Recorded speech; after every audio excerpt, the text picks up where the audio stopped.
5:30, I'd like to call this finance meeting to order. Approval of tonight's agenda. Moved by Nicole Terminelli, seconded by Mr. Perkins and Ms. Haggard. Next resolution is approval of the minutes for January 25th.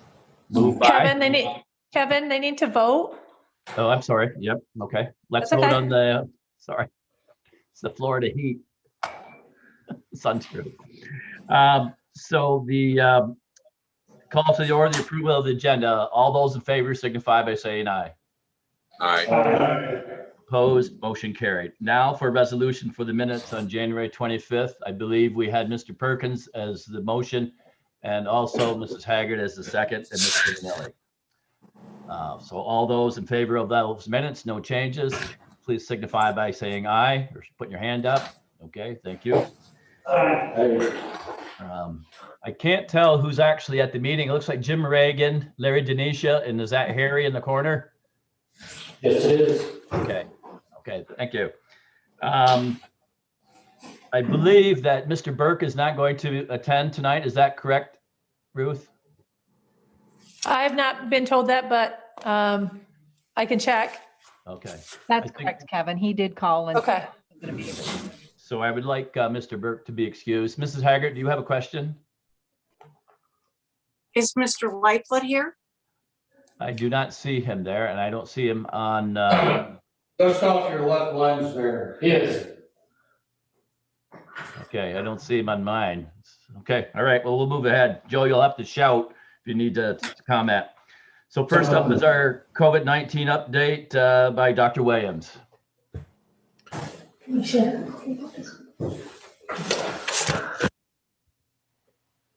Dr. Good evening, everyone. So Dr. McGuire is not able to join us, so I will try and cover some of the material that she often reviews related to the what's happening in the county. So I do, however, want to just mention, because I think it's relevant, what we're seeing in terms of trends nationally. Unfortunately, we went from a peak of nearly 300,000 cases per day down to 55,000 cases more recently. As far as the overall trend, so we have had 28 million total cases. We're nearly 500,000 deaths, which is of course concerning. But for hospitalizations, we're down to 56,000. If you look at the percent changes over the past 14 days, they're fairly dramatic and really very encouraging, especially if this trend were to continue. More locally, if you look at St. Lawrence County, we've had 5,854 cases to date. That's since the beginning. We currently have 38 individuals who are hospitalized. We have 648 active cases, and more than 5,000 individuals have completed isolation. And we've had 76 cumulative deaths since March of 2020. If you look at the weekly case trends, we went from a peak of nearly 600 cases per week to several weeks now where we've had more in the 350 range. This most recent week isn't completed. It's looking like it may be a little bit better than the past 3 weeks. If you look at average daily cases on a weekly basis, we currently have 38 new cases per day, and this is going by week, which is a little confusing. If you look at the weeks following the holidays, we were up in the mid 80s. Then we went down to sort of 45 to 55. Again, I'm not sure we can call this a trend yet, but there's at least some favorable movement in this graph. If you look at what's happening in our schools, also, favorable. So in January, those red lines are the average, and then in February, it's decreased. Our colleges, this is the week of February 10th through February 16th. We did see an uptick. And if you look at the 4 colleges, this is sort of where things stand. There's the number of active cases, fairly limited in the St. Lawrence campus and SUNY Canton. Clarkson did have some difficulty in their reopening process, some of it having to do with on-campus activity, but also off-campus activity, and then SUNY Potsdam sort of in between. So the campuses do have a number of people who are quarantined. I would draw your attention to this column, though, where you look at the total number of individuals tested. The colleges have really embraced the idea of doing everything they can to encourage students to follow the 5 pillars, but then also to test. And they've done a tremendous effort in that part. And hopefully the rest of the semester is going to be better. Here's a chart that I think is important for people to look at. So this is daily hospitalizations, and this is a 4-month trend. So this is the beginning of February here. So this is the one graph that is concerning. What we do see with COVID is the nature of the infection is it from the day that somebody's exposed to the day that they show symptoms to the day that they become sick enough to be hospitalized, there's absolutely a delay. And I'm hoping that our graph is just simply showing that there's a delay, not that the virus has become more serious or that infections are becoming more severe. I think this is just the delay that you would expect from our peaks that were actually in the beginning of, in January, the beginning of February. But this is something that we need to keep in mind. I do have some good news, which is the CDC put out a guidance for people who are vaccinated relative to whether they need to quarantine or not. And so New York State, or I should say the governor and Dr. Zucker made a statement at the end of last week sort of saying that New York State was going to go this direction, but then didn't get more specific. St. Lawrence County Department of Health has determined that beginning today, we are not going to require quarantine for an individual who meets these 3 conditions, which were what was endorsed by the CDC. So if a person is fully vaccinated at the time of their exposure, and so that means 2 weeks after the receipt of their second dose for the vaccines that require 2 doses. And both of our vaccines that we have now, the Moderna and Pfizer, would be the 2-dose types of vaccines. So the second condition is that it has to be within 3 months of completing your vaccination course. And the reason for 3 months is that we're very confident that they're effective for 3 months. They may be effective for 4 months, for 6 months. We just don't know for certain. So that's why 3 months was chosen as the duration. And then the person has to be asymptomatic since they had the exposure. Now, one of the challenges is there is a requirement that vaccination status be verified. And anytime somebody gets vaccinated, their information is put into the New York State Immunization Information System, which we call NISIS. So that would need to be verified before somebody was exempted from quarantine. Now, there are some caveats here. So this does not apply to travelers. There are some essential workers who may have to follow the previous guidance. And for people in a healthcare setting who are either patients or who are residents in that healthcare setting, right now the guidance is they should continue to quarantine. So the good news is now that people are getting vaccinated, there is the option for them not to have to be in mandatory quarantine if they meet those 3 conditions, are able to verify through NISIS that they received the vaccines, and are not in one of those categories at the bottom of the slide. So speaking of vaccination, I did just want to put out there that in the US, we've had more than 63 million individuals or vaccines have been administered. Just over 43 million have received 1 or more doses. If you look in New York State, the number is 2.4 million.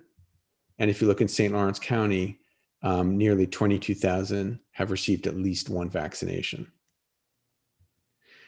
The current eligibility for New York State is still groups 1A and 1B, And it's an incredibly long list. So I'm just going to give big categories. So it's healthcare workers, OPWDD, OASIS, age 65 and over, and essential workers as defined by New York State. And then just more recently, as of February 15th, people with comorbid conditions, and there's 13 categories of those conditions. If you look at what's happening for allotment of vaccine to New York State, so this is week by week, the number of vaccines that are allotted to New York State. This white area is supposed to represent snow. So that's a deficit of vaccine that was delayed because of the weather. But there's an increasing supply of vaccination. That green arrow slope is not as high as we'd like it to be, but at least there does appear to be more vaccine coming. As far as, how the vaccines are being administered, so this is in the North Country region, but what you see is Group A are the vaccines that have been delivered by hospitals. Group B is the local health department, and I'm going to talk about that in the next slide. C represents pharmacies, and D represents the state sites. So in the North Country region, as we know, we have one at SUNY Potsdam Maxey Hall. There's also one in Plattsburgh. But this just gives you a perspective of who's actually administering the vaccines at this point. So as far as the local health department in St. Lawrence County, this is a week by week tally of the number of vaccines that we've received. So the county is very eager and doing everything we can to personally be involved in the vaccine administration. But what you can see is if you look at these numbers, we got 200 one week, 217, 371, 253. Last week, there was an issue because of weather. This week, we have more vaccine, but we think that in St. Lawrence County, as far as the category of comorbid illnesses, there's tens of thousands of people who are in that category. So we're really hoping that the state increases the number of vaccines that the local health department is eligible to receive. They also specify when the county gets these vaccines, who the vaccine can be administered to. So for instance, OPWDD and comorbidities is 200 vaccines are sort of reserved for those populations. So the good news is if you look at us compared to our other counties in the region, so this graph represents the number of vaccinations per week 1 through week 9. And the different colors correspond to the different counties. So Clinton, Essex, Franklin, Hamilton, Jefferson, St. Lawrence, and Lewis. And what you can see is that St. Lawrence County is doing very well. Now we have a larger population, but we're doing very well in partnership between the hospitals, the pharmacies, New York State vaccination site, and what we're doing with the local health department. One thing that's very exciting is if you look at who's receiving the vaccine, so this is vaccinations by age, the blue bars represent the absolute number of vaccines administered, and this is just for St. Lawrence County. The red line represents the percentage of that population. And what we see is exactly what we want to see. So this most vulnerable group, so this is 70 to 79 and 80 plus, we're at 56% and 54%. So in a fairly short period of time, we vaccinated more than half the people who are eligible in that most vulnerable category. I did want to just briefly mention as far as vaccine safety. So the FDA and the CDC have these collaborative projects where they basically look to confirm the safety of these vaccines.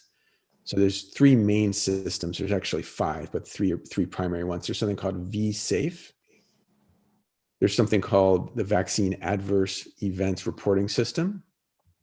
And there's something called the Vaccine Safety Data Link.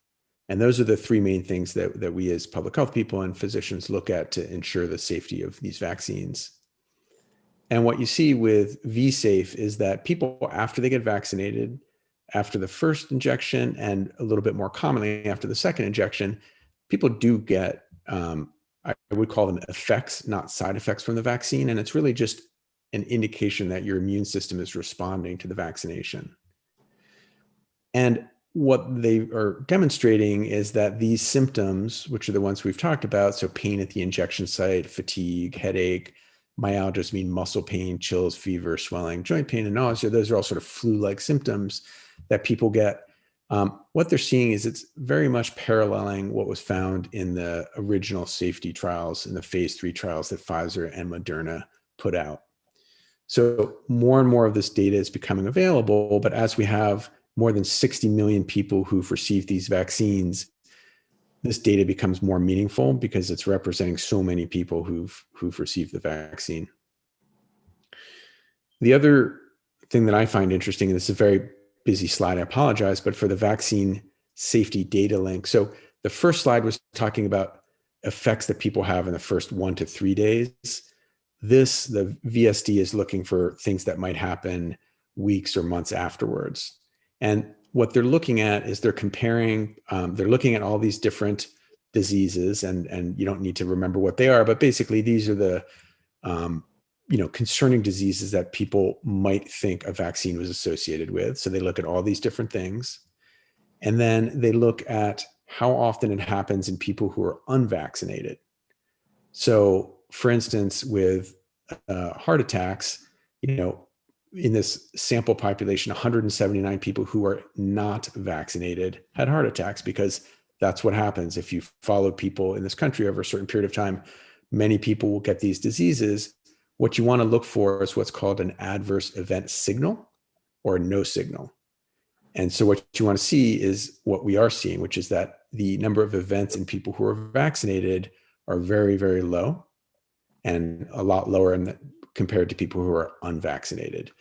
So this is just one of the ways that we follow vaccines after they've been administered and make sure that people aren't developing some of these potential more serious adverse effects. I do want to just touch on the variants, because this is something that's much in the news. So there are actually a number of variants beyond the 3 that I've listed, but these are the 3 primary variants that we're following. And again, when you look at contagion, they're all more contagious, and that's why they're of concern.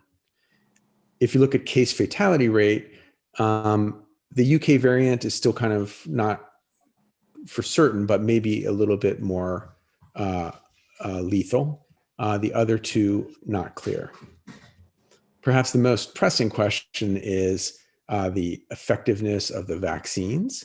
And what's very clear is that the vaccines do work quite well against the UK variant. There is now more clarifying research about the South African variant that shows that although it's less effective, the vaccine does work and does protect people against the South African variant. So that's very important news. And again, more research is coming to support that. As far as whether it's in the US or not, an update is that there was just an announcement that the South African variant has been documented in New York State. There's some surveillance that happens for these variants, but I think it's important for people to realize that the surveillance that's happening in this country is actually fairly minimal.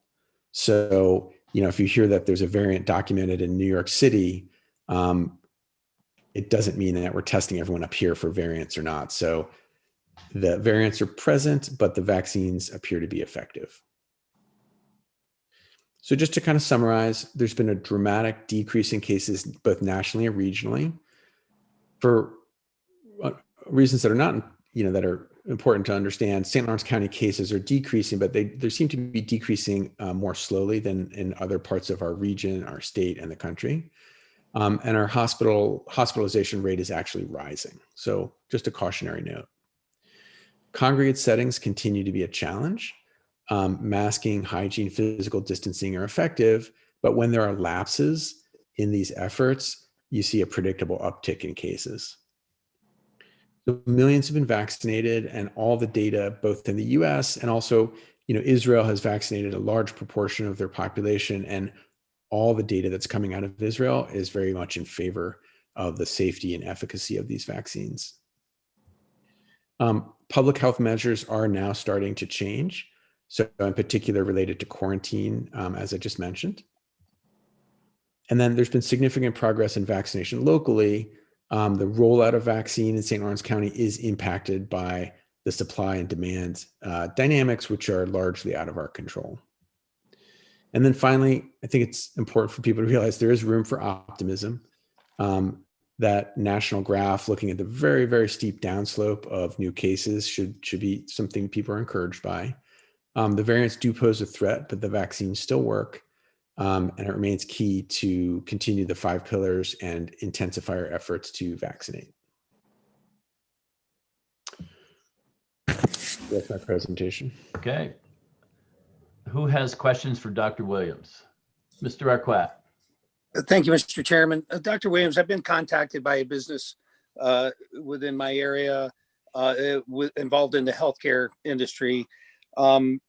He had his complete staff vaccinated the second shot by February 1, which was over 3 weeks ago. He paid close attention to the governor's press conference and Dr. Zucker's press conference on the February 11th, along with the national guidelines. So he's been, his entire staff over 3 weeks.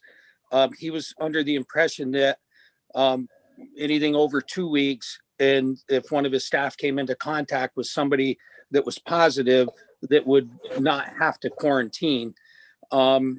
One of the staff's children had been tested positive. Therefore, that staff member was put on quarantine. He did make contact with the public health department, was told that that was indeed the governor's advice, but it hadn't reached our county. Could you comment on that? And I did see in your first presentation the 3 criteria that you had mentioned, and some of what I believe the governor had directed was not what was there. Sure. So, I mean, I think what I would emphasize is that this change just happened today. It just became in effect in our county as of today. So if somebody had called last week, there's this funny thing that happens between the CDC puts out a guideline, then the states look at those guidelines and determine whether they're going to implement them and make them mandates or, update their executive orders.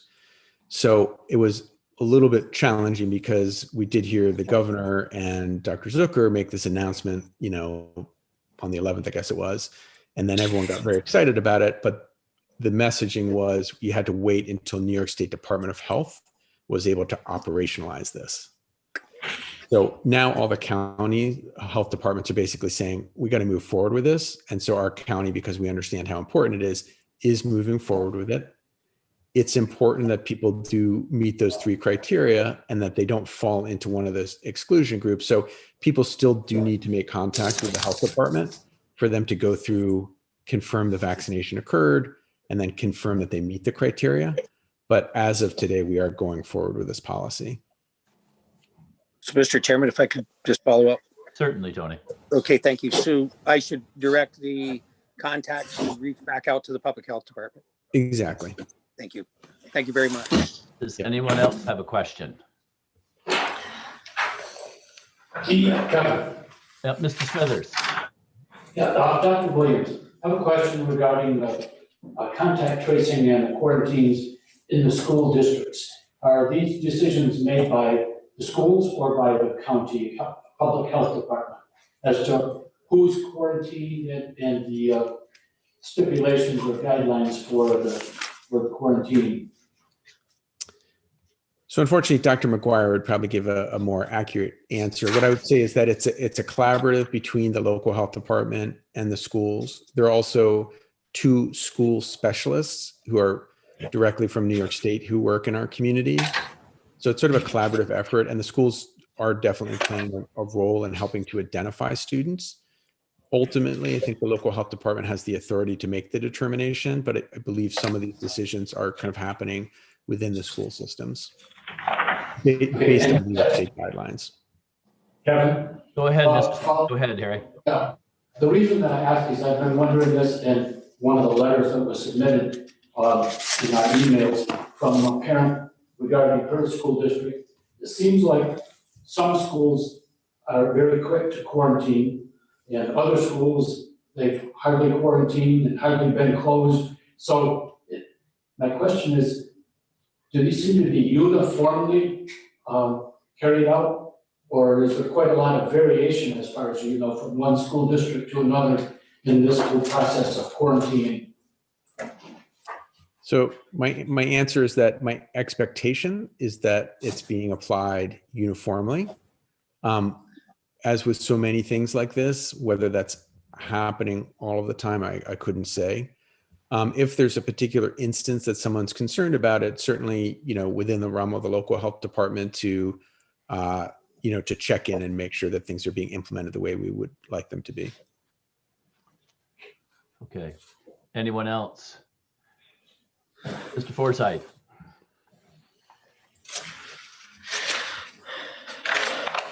Thank you, Mr. Chair. Dr. Williams, is there any instance of people getting both shots and still contracting COVID? And if so, is there a percentage established yet? Yeah.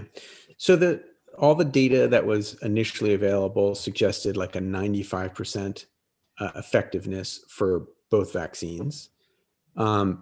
And I mentioned Israel has done a tremendous amount of vaccination. So there's a lot of important data coming out of Israel, and all the numbers that I'm seeing are somewhere in that high 90 range. So there are people who will get vaccinated and may develop COVID, but what we're seeing for sure is they don't die and they don't get hospitalized and they don't have a severe version of the illness. If that helps. Okay, yeah, it does, because I just Googled, I wasn't sure of the size of population in Israel. It's around 9 million, a little under 9 million looks like. So, okay, thank you. Yep. Anyone else? Okay, I have a question for you, Dr. Williams. I too am concerned about the hospitalization rate. You're at 36. I know that you had planned for 40 beds, but there was additional flexibility within the St. Lawrence Health Systems. But I'd asked you this before about proactive treatments. Were we doing anything with people that were actually diagnosed with COVID? Were we doing any proactive treatments? And is that still the case? We are not doing anything? No, we are. So right now there are two things. So antibody therapy, and there's actually a medicine called colchicine, which is an old-fashioned medicine which is used for gout and some other ailments. There's some studies that are now showing that it's effective in individuals with COVID. And so individuals with COVID who are, for instance, coming to the emergency department because they have enough symptoms are being offered, either to enroll. There's actually a clinical trial that's been going on for some time through St. Lawrence Health System, where people may be eligible for the antibody cocktails that people hear about. And then when it's appropriate, physicians may be prescribing this other medicine called colchicine. Okay. So there's not a protocol within your hospital system that when somebody gets diagnosed with a positive test that we're putting them on at home before they reach the hospital stage? Well, so that would be like for the it's called Active 2. It's a research protocol. So that would be implemented, and people would be contacted by, if they want to be, would be contacted by staff after they were discharged from the emergency department. So is that a state thing, national, or I know other countries are doing other things? So yeah, is which the Active 2 trial or the just being proactive and doing preventative protocols before, so people are testing positive and they're immediately being put on something. So there's a lot of variability, and to be honest with you, I think the research is mixed. I think there's room for optimism that for appropriately selected patients, the antibody cocktail may be helpful. And again, it is something that's offered in the community. Okay. Thank you, Dr. Williams. Thank you once again for your time and your efforts on our behalf. Thanks, everyone. Okay, so we'll move on to the first resolution for real property. We have Bruce Green, and the resolution is authorizing the chair to sign a contract with Systems Development Group Incorporated for licensing, hosting, and software support for the ImageMate Online for the real property office. By Ms. Curran, seconded by Mr. Perkins. They're leaving you hanging there, Bruce. Bruce, go ahead, please. Okay, can you hear me okay, Kevin? Yes. Okay, great. This is just a contract that comes about every couple years that SDG sends to us. We've done business with SDG for the last 20 years, Systems Development Group, and they host our information from our system on property and ownership of the land. And people that subscribe to this SDG can get that information real time, and it's really quite useful. It costs $300 a year for folks that want it, and we have about 31 that have it each year and that subscribe for that. It costs us $6,000 a year to pay for them, and again, at $300 for 30 people, we're over around $9,000. So it's a good service. Okay, any questions from the legislators for Mr. Green concerning this resolution? Seeing none, all those in favor of the resolution signify by saying aye or putting your hand up. Okay. Aye. Against? Okay, it passes. Thank you very you. much, Mr. Green. Thank you. Next resolution is from Highway from Don Chambers. And the resolution is the Ready project at the Northumberland Street Bridge over Morristown Bay. Moved by Ms. Curran, seconded by Mr. Sheraton. Mr. Chambers. Thank you. Good evening. Yes, the Northumberland project, we've been working on the design for quite some time. It's the removal of the structure and putting water and sewer under the bay by a boring operation. During the design, we have encountered an issue that we are going to need to put another vacuum pumping station on the west side of the bay and then pump the sewage under the bay to the existing vacuum system on the east side of the bay.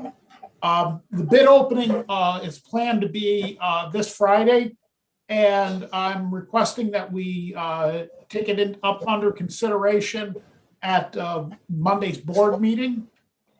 The reason why I asked this is that the equipment has an 8 to 9 month lead time, and we will, in order to meet the project schedule and the environmental permitting requirements, we really need to move quickly on the award of this equipment and modular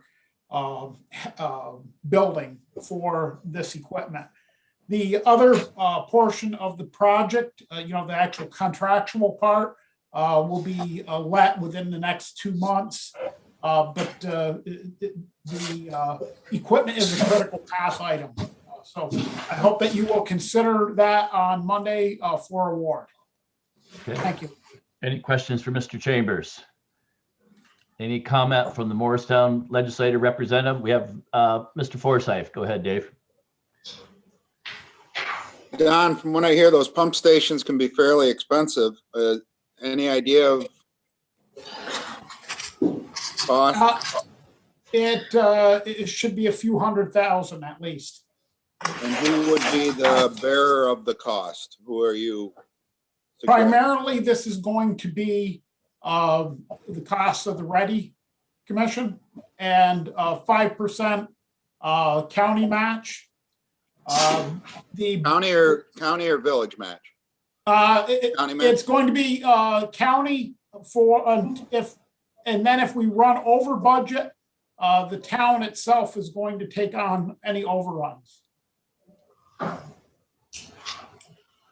Okay. But it's a county structure that we're removing. So it was the project is a county project, and the water and sewer are currently suspended on a county bridge that has been red flagged and closed. Right. Okay. Okay. Thank you. Anybody else? Okay, seeing none, all those in favor of the resolution signify by saying aye or putting your hand up. Aye. Opposed, motion is carried. Our next resolution is approving New York State Department of Transportation supplemental agreement number Point one. of order, Mr. Chair. Yes, go That ahead, was, Dave. that wasn't a resolution. That was just discussion. Oh, that's right. Thank you, Dave. Yep. Okay. So the resolution, the first resolution is actually approving New York State Department of Transportation supplemental agreement number one for final design for the St. Lawrence County Bridge Preservation, 2 bridges, bid number 3340-980, bid number 3341-780, pin number 775396. Who would like to move this resolution? Mr. Forsyth, second by Mr. Perkins. Discussion, Mr. Chambers. Yes, thank you. This is another project that we have been working on the design. And as we go along through the design process, we have to do supplementary agreements for the next phase of design. So our plan is to go into final design and move forward with this project design. And it's for County Road 27, a bridge near Tooley Pond Road in Russell, and the Island Branch Road near River Road in Fowler. The County Road 27 bridge is planned to be a superstructure replacement, basically the top side of the structure, new beams, deck, approach, bridge rail. And the Island Branch will be a deck replacement, basically, for that structure. Okay, any questions for Mr. Chambers concerning this? Mr. Denisha, this is your territory. Would you care to comment? Yes, thank you, Mr. Chairman. Mr. Chambers, what is the projected date for the bridge in the grass? At this point, I cannot give you an exact time. We're hoping to go out to bid, but that will be determined after final design and award to a contractor. Go ahead, Mr. Denisha. Thank you. There's only one detour around that bridge, as you're aware, the Lake George Road. And is there any issue with the bridge up there on the Lake George Road? Yes, sir. Yes, sir. It's posted for 11 tons. So, if I may. Certainly. My next question then is logging. There's a considerable amount of logging going on up there. So what's that? I'm assuming that's going to shut that logging business down for the amount of time that bridge is out of service. That's it's going to be difficult in that area. We will do our best to notify, of course, with the legislature in the first instance, but certainly as soon as I have pertinent information on the dates, I will make sure that the board and the county administrator is notified. Thank you very much. Thank you. Anyone else? Okay, seeing that's the end of discussion. All those in favor of the resolution signify by saying aye or putting your hand up. Those that are opposed, motion's carried. Thank you. The next resolution is authorizing the chair to sign a contract for shared services between New York State Department of Transportation and St. Lawrence County. Who would like to move that? Moved by Ms. Curran, second by Mr. Forsyth. Go ahead, Mr. Chambers. Yes, thank you. Nearly all municipalities, I believe, in St. Lawrence County currently have the shared services agreement. It's very important to keep a contract at this point with DOT in case we get into a situation. We do not have to expend all the resources of the county before we can ask for help. DOT can be there and can work with us as a team if we run into a problem. So it's a shared services, and also more for, you know, in line for catastrophic situations. Okay, thank you, Mr. Chambers. Any questions for Mr. Chambers concerning this resolution? Seeing none, all those in favor signify by saying aye. Aye. Opposed, motion is carried. Thank you. Our next resolution is authorizing the chair to sign a contract with Barton Lejudis, DPC, for spill prevention control and countermeasure plan update and modifying the 2021 budget for the Department of Highway. Who would like to move this? So moved. So moved, and I can't, do you know who that was? State your name. That's me. Smithers. Okay, thank you, Harry. Who would like to second it? Mr. Chair, I will second that. Okay, thank you, Mr. Denisha, and also Mr. Arquette. Mr. Chambers. Yes, and thank you. Every 5 years, it's required by the New York State DEC to do an update of our spill plan. The B&L has done the study before for us and have given us an estimate of $5,000 to do that. The proposed revenue of sale of equipment, we had a couple pickup trucks we did not sell in 2020 due to the COVID situation and trying to keep our additional vehicles for social distancing. So I propose using the revenue from those pickup trucks that we're selling to pay for the study. Excellent. Any comments concerning this resolution for Mr. Chambers? Seeing none, all those in favor signify by saying aye or putting your hand up. Aye. Opposed, the motion is carried. Next up, Mr. Chambers, would you lead a discussion on the highway outpost update, please? Yes, thank you. Yes, and as you probably all are aware of, we were planning on building the 3 outpost projects last year. And right about this time of year, the decision was made to put a halt to the planning stage and put the project on hold. Just as a refresher, this proposal puts a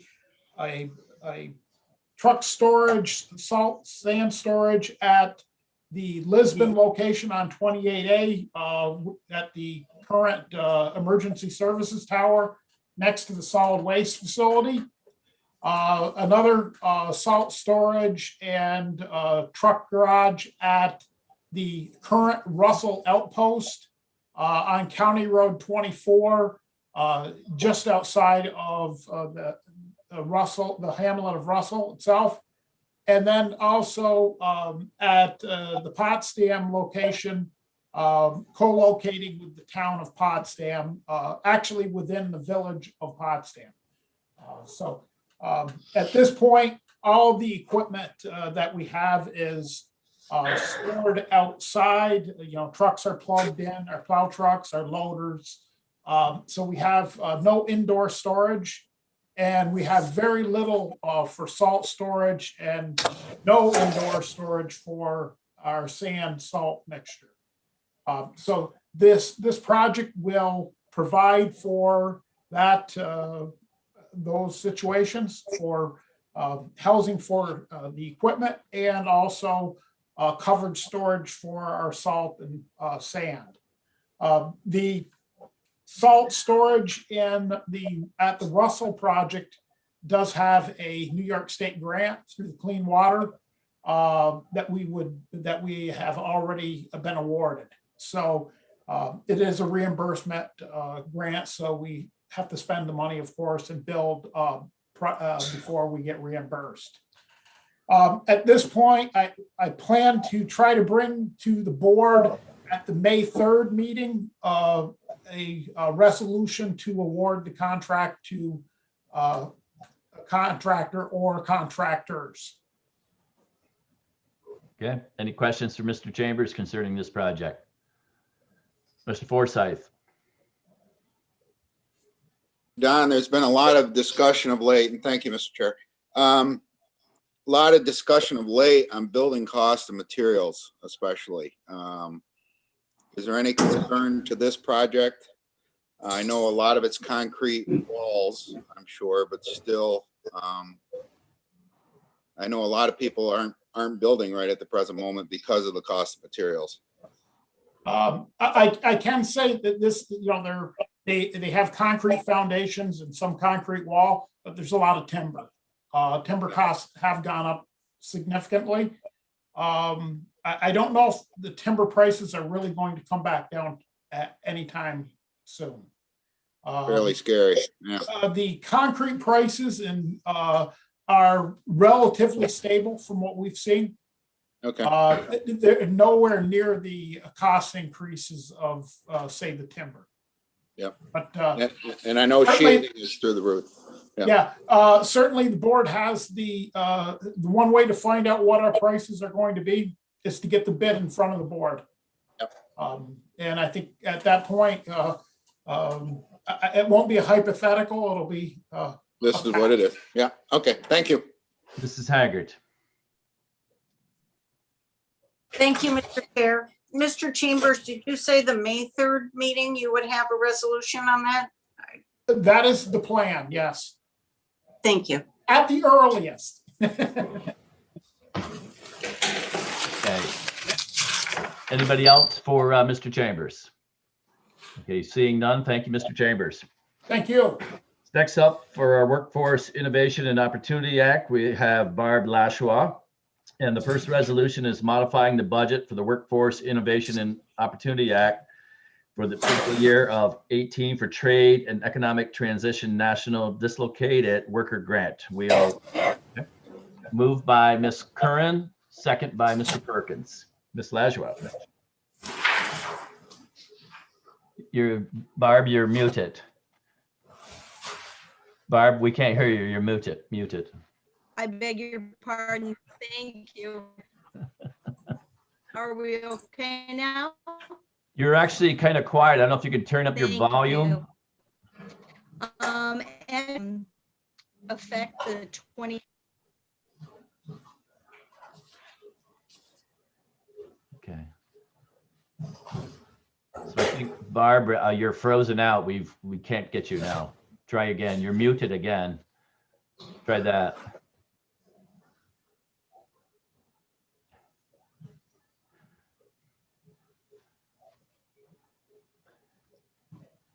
Perhaps we'll include her in the dank study.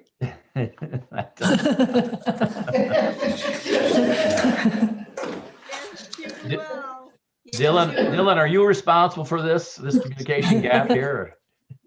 Barb, if you turn your camera off, we'll be able to hear you better.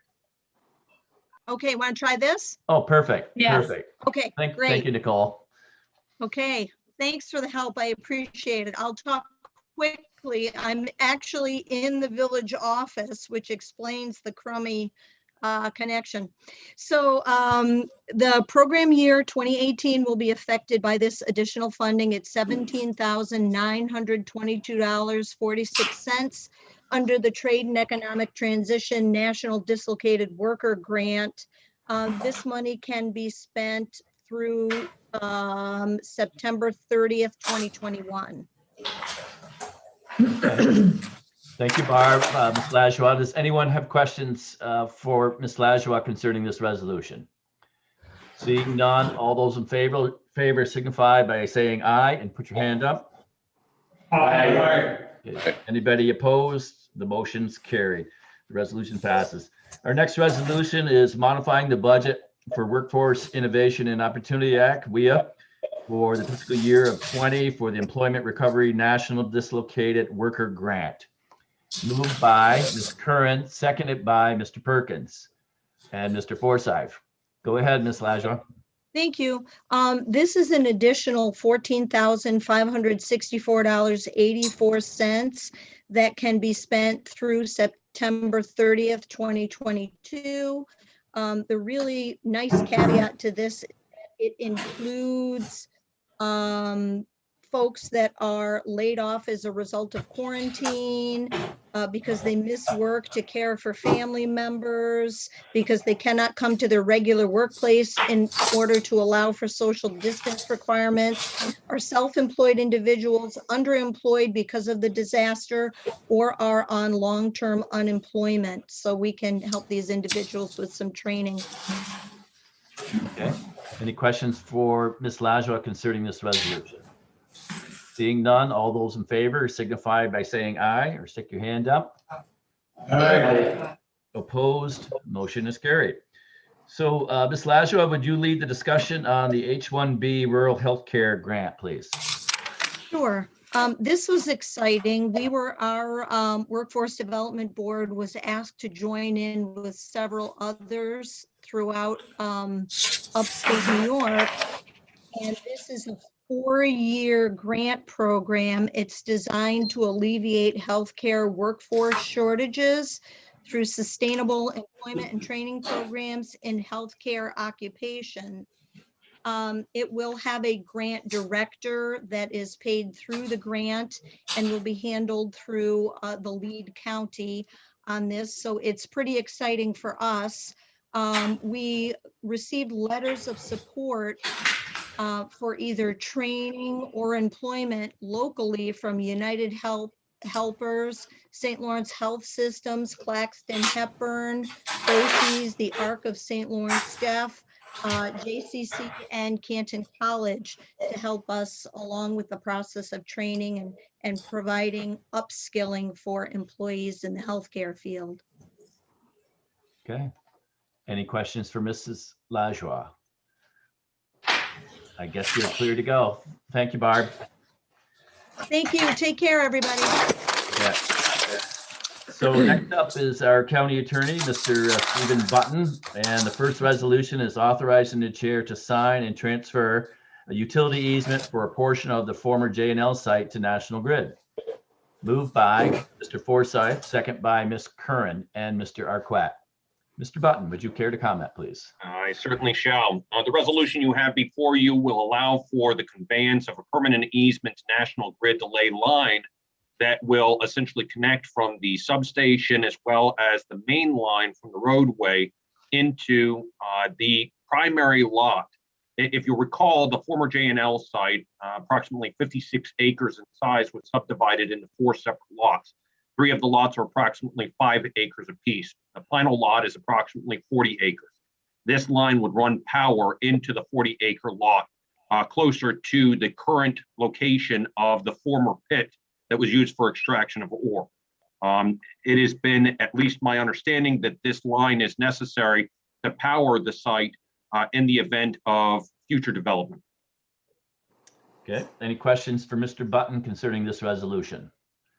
Seeing none, all those in favor of the resolution signify by saying aye. Aye. Opposed, motion carried. The second resolution is authorizing the chair to sign a contract with Allied World Insurance for medical malpractice insurance coverage for county employed medical providers. Moved by Ms. Curran, second by Mr. Perkins. Mr. Button, please. Thank you.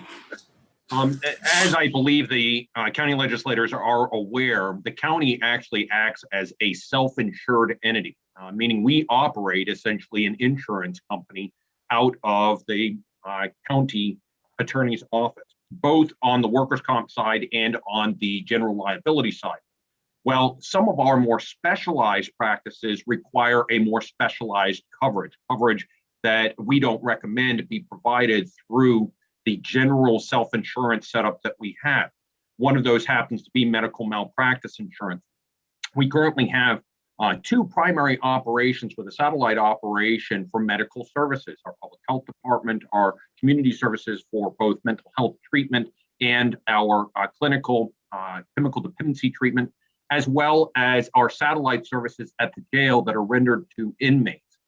Those professional providers require a certain degree of medical malpractice coverage. The resolution before you would authorize the extension of a 1-year contract for medical malpractice insurance for those providers. Any questions for Mr. Button? Seeing none, all those in favor of the resolution signify by saying aye and raising your hand. Thank you. Opposed? So the resolution passes. Thank you, Mr. Button. Yes, sir. The next resolution is from Social Services with Cindy Ackerman. And the resolution is modifying the 2020 budget for social services for foster care, adoption services, heat, and technology. Who would like to move this? Moved by Mr. Perkins, seconded by Suzanne Piarco. Thank you. Mrs. Ackerman. Hi, good evening, everybody. So again, this just really comes about for the increased, that we know the increased cost in foster care and adoption services. You can see a lot of the expenses here kind of coincide with the way that these services are provided and the expenses that they occur over time.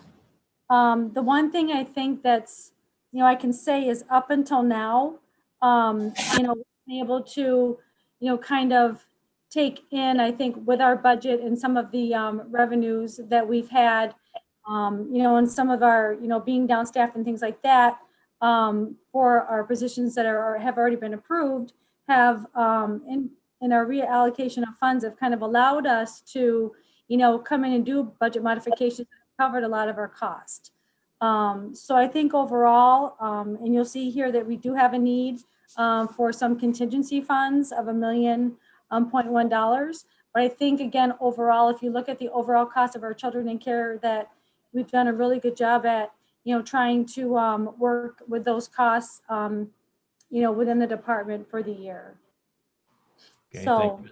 yep. Okay, thank you, Mrs. Ackerman. Any questions concerning this resolution from Mrs. Ackerman? Seeing none, all those in favor of the resolution signify by aye. Tony, did you have a question or your approval? Okay, so all those in favor signify by saying aye or sticking your hand up. Thank you. Opposed to the resolution? Seeing none, the resolution passes. Is there anything else for Mrs. Ackerman? Okay. So I do have, we all received, I have a question for you, Cynthia. We all received an email today from Mr. Button concerning the support contract. Would you care to contract or update us on that? Sure. We kind of went back and forth a little bit on the contract, and the contract was submitted. I don't have the date. Was submitted to OTDA, and then a follow-up phone call was made just to kind of discuss the contract, and I think basically kind of to discuss all of the options available. Right now, let me just see if I can grab my information. So I have it here.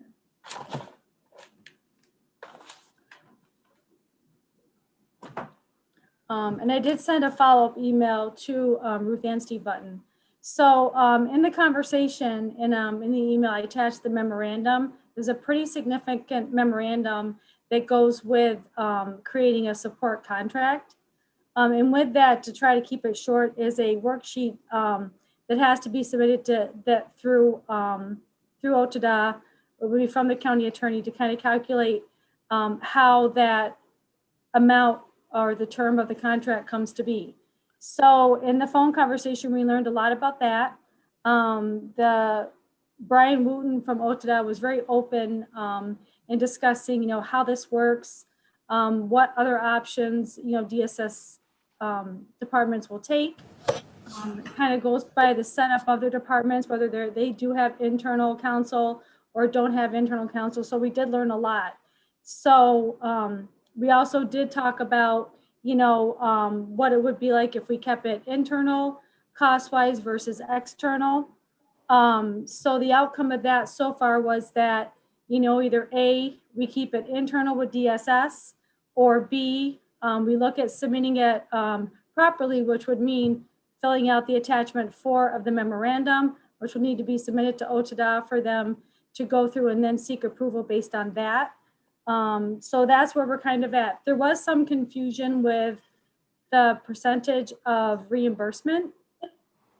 And I had this discussion with Steve earlier. There was discussion on whether it was the 81% reimbursement, regardless if it was the county attorney's office that took over the support, or if it had to be in DSS, or if there was confusion on my part with that being a 66%, or if the 66% pertained to us maybe seeking that through a private vendor. So I was seeking clarification on the exact reimbursement for the county if they did take it over versus internal versus a vendor. So right now we were just it was just kind of in discussion mode. I did talk to Steve about it. I sent some updates. I reached back out to Brian at Wooten at Otada, who thought that we had kind of come to a conclusion that we would do it internal.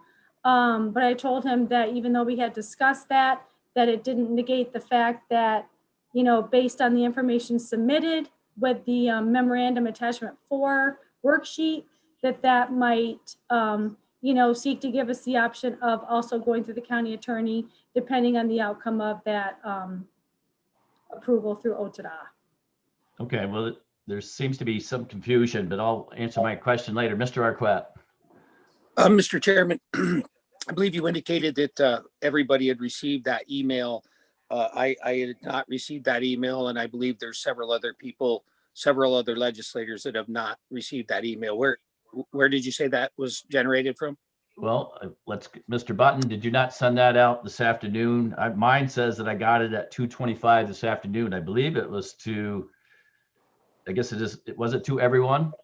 No, sir, it was not. It was sent directly to the chair specifically because at the meeting of December 7th, I was directed to provide an update as to the transition services. And the purpose of this email was to identify to the chairs that I would not be able to provide an update on transition because transition hasn't occurred. Okay, so my apologies to the other legislators. I'm looking at the heading now, Tony, and you were correct. So you do not have that. Thank you. So I apologize for that.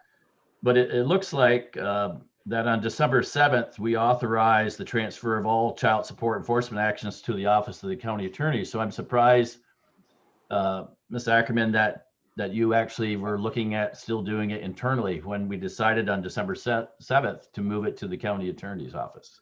Well, I don't think that was like a determination specifically made. I think we were seeking out to find guidance on, you know, how this worked. You know, that's kind of something that I do. I like to, you know, I reach out to professionals. I had this discussion with Ruth that I seek out to professionals, you know, and Brian Wooten is the guy that writes the memorandums himself. So we had reached out to him so that I could find out A, what the process is, B, how it works, you know, how you work through the process, what's the best way to do this, so that we had all the information that we could have to make the best decision for the department.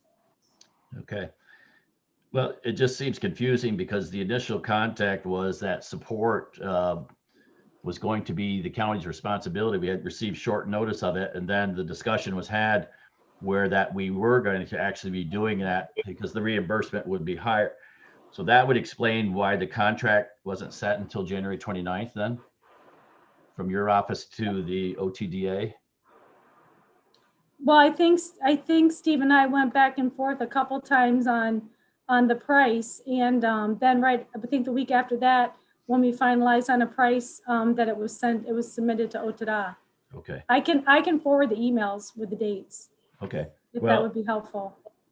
I have more questions, but I won't ask them because the other legislators have not received this. So, okay. Do we have any other questions for Mrs. Ackerman? Okay.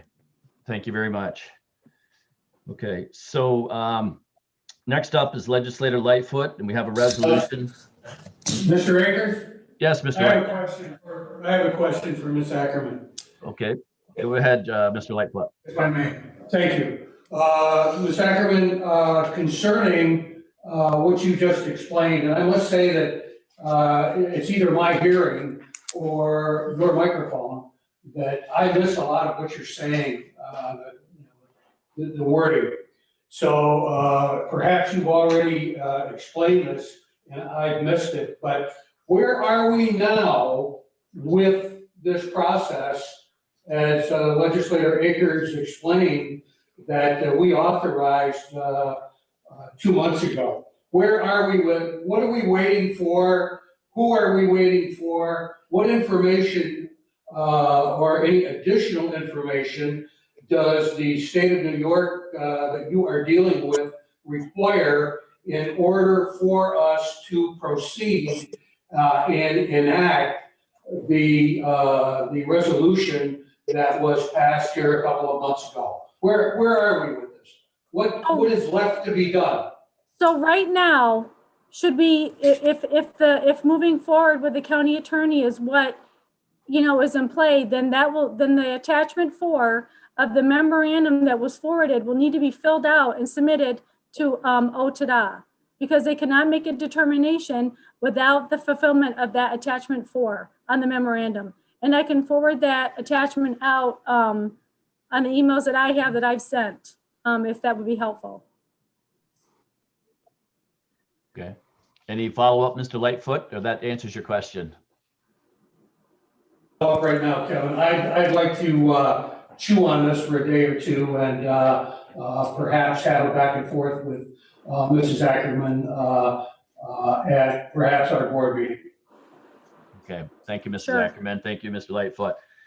All right, so we'll move forward. So we have a resolution from Legislator Lightfoot, and the resolution is commending the Honorable Greg Story, County Court Judge, for adopting new policies associated with the issuance of pistol license restrictions and the cross registrations of pistols for members of different households in St. Lawrence County. Moved by Mr. Curran, second by Mr. Forsyth, Mr. Sheridan, Mr. Perkins, Mr. Arquette. Okay, Mr. Lightfoot. Thank you, Mr. Chairman.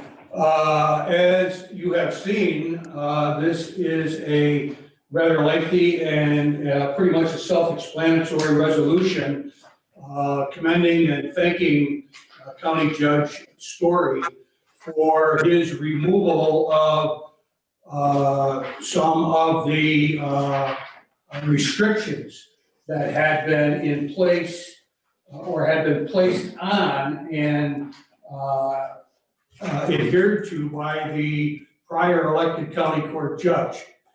Those restrictions effectively prohibited the holder of carrying a pistol or a revolver for purposes of self-protection or for any other reason other than those things that were listed on the permit. And they usually included hunting, berry picking, and hiking. And now the judge has decided that those restrictions are not required, they are not constitutional, and that further, he has also removed the requirement of the then county court judge that was assigned to St. Lawrence County in the absence of a sitting county court judge that had the requirement that if you wanted to cross-reference a pistol or revolver, it had to be with someone who resided within the same household. That restriction has been removed, and now you can, with the authorization of the judge, cross-register your pistols or revolvers with another person who holds a valid New York State pistol permit. This has been a long time coming, as several of the board members know. We have held a steady course with this, trying to appeal to the county court judge at the time to change his position on how he interpreted his ability to do certain things with respect to pistol licenses. So I think this is something that is long overdue. It affects a huge number of pistol license holders in St. Lawrence County, and will give them the freedom to carry the weapon of their choice where they wish, unless otherwise prohibited, and the ability to cross-register those firearms with anyone they so choose, making it a lot easier for planning on the event of your passing where these weapons will ultimately end up. So again, I certainly thank County Court Judge Story for sticking to his word, doing what he said he would do, and doing it amongst one of the first things that he has accomplished in his new position. And I, as a board member, thank him for that and congratulate him for having the courage and fortitude to do so. And I urge my fellow legislators to vote in favor of this resolution, as I will. Okay, thank you, Mr. Light. First up is Mr. Forsythe, then Mr. Perkins. Thank you, Mr. Chair. I too must say it's nice to see an elected official do what they pledge and say what they say they are going to do, and to stand by it. I do appreciate that. I believe it was Mr. Lightfoot last month that Finance mentioned about flopping or flipping or whatever. And I do appreciate Judge Story has stayed on the path. He's a man of his honor. So I appreciate that. My question is for the county attorney. Right now, my amendment for my pistol permit is in there now. Is there any issue with me voting on this? There was a question posed to me several weeks ago by, I believe, Mr. Fay, about whether or not an individual must recuse from a vote in which they have the potential to have a gain. I've actually recently prepared an ethics video for ethics training for folks that looks at this matter. But the easy answer is yes, you may vote on this. And I'll explain with a short 15-second synopsis if you'll give me leave. 15 seconds. Go ahead, Mr. Barton. We got the timer on you. Go ahead. If the benefit can be derived from all members of the populace by which you serve, and it is not specific to you or specifically subset, and it is not of a pecuniary nature, then that is a benefit that does not give rise to the level of a refusal. 15 seconds. Thank you, Mr. Button. That was under 15 seconds. I appreciate it. Mr. Button, thank you. I will wholeheartedly be voting for this resolution. I thank Mr. Lightfoot for bringing it forward. And I thank Judge Story for being a man of his word. So thank you. Thank you, Mr. Forsythe. Mr. Perkins. Mr. Chairman, I'd like to thank Mr. Lightfoot for bringing this forward. And I agree with what he and Mr. Forsythe have said. Judge Story said that he would do this. He has done it. We have fought for this for the 6 years that I've been in office to try to get these rights back. I commend Judge Story for upholding the Second Amendment and thank him on behalf of many of the citizens of the county. And I'd like to be added as a co-sponsor. Certainly. Thank you, Mr. Perkins. Mr. Sheridan, did you have your hand up, sir? Yes, I did, Mr. Chairman. Thank you. I'd also like to weigh in on this, Mr. Chairman. I have a large number of constituency in my district who feel pretty strongly concerning the Second Amendment rights. And so on behalf of all the folks in my District 4, including Hammond, Rossi, Fowler, McComb, Rossi, and Edwards, I'd like to shout out a big thank you to Judge Story for adopting this new policy, which is associated with the issuance of pistol license restrictions, as well as the cross registration for pistols for members of different households. Thank you very much, Judge Story. Okay, thank you, Mr. Sheridan. Ms. Curran. I would also like to thank Judge Story for honoring the Constitution and making these changes. And I would like to be added as a co-sponsor to this resolution, if I may. Thank you, Mr. Chair. Thank you, Ms. Curran. Certainly, you can be added. Mrs. Haggard. Here comes the Grinch. One of my favorite philosophers once said, "This feels like deja vu all over again." First thing I want to say, so there's no misunderstanding, I took an oath, like all of us, to uphold the Constitution. That has a lot of amendments, including the second. I fully support the Second Amendment, period. Don't misconstrue what I'm going to say. Thank you. It's the issuing of permits, and I went around with our esteemed Mr. Button on this a little bit. I respectfully disagree with him.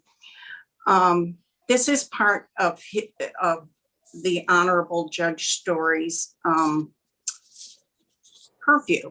He does these things, okay? He's the judge, and I'm glad that he's making everybody happy.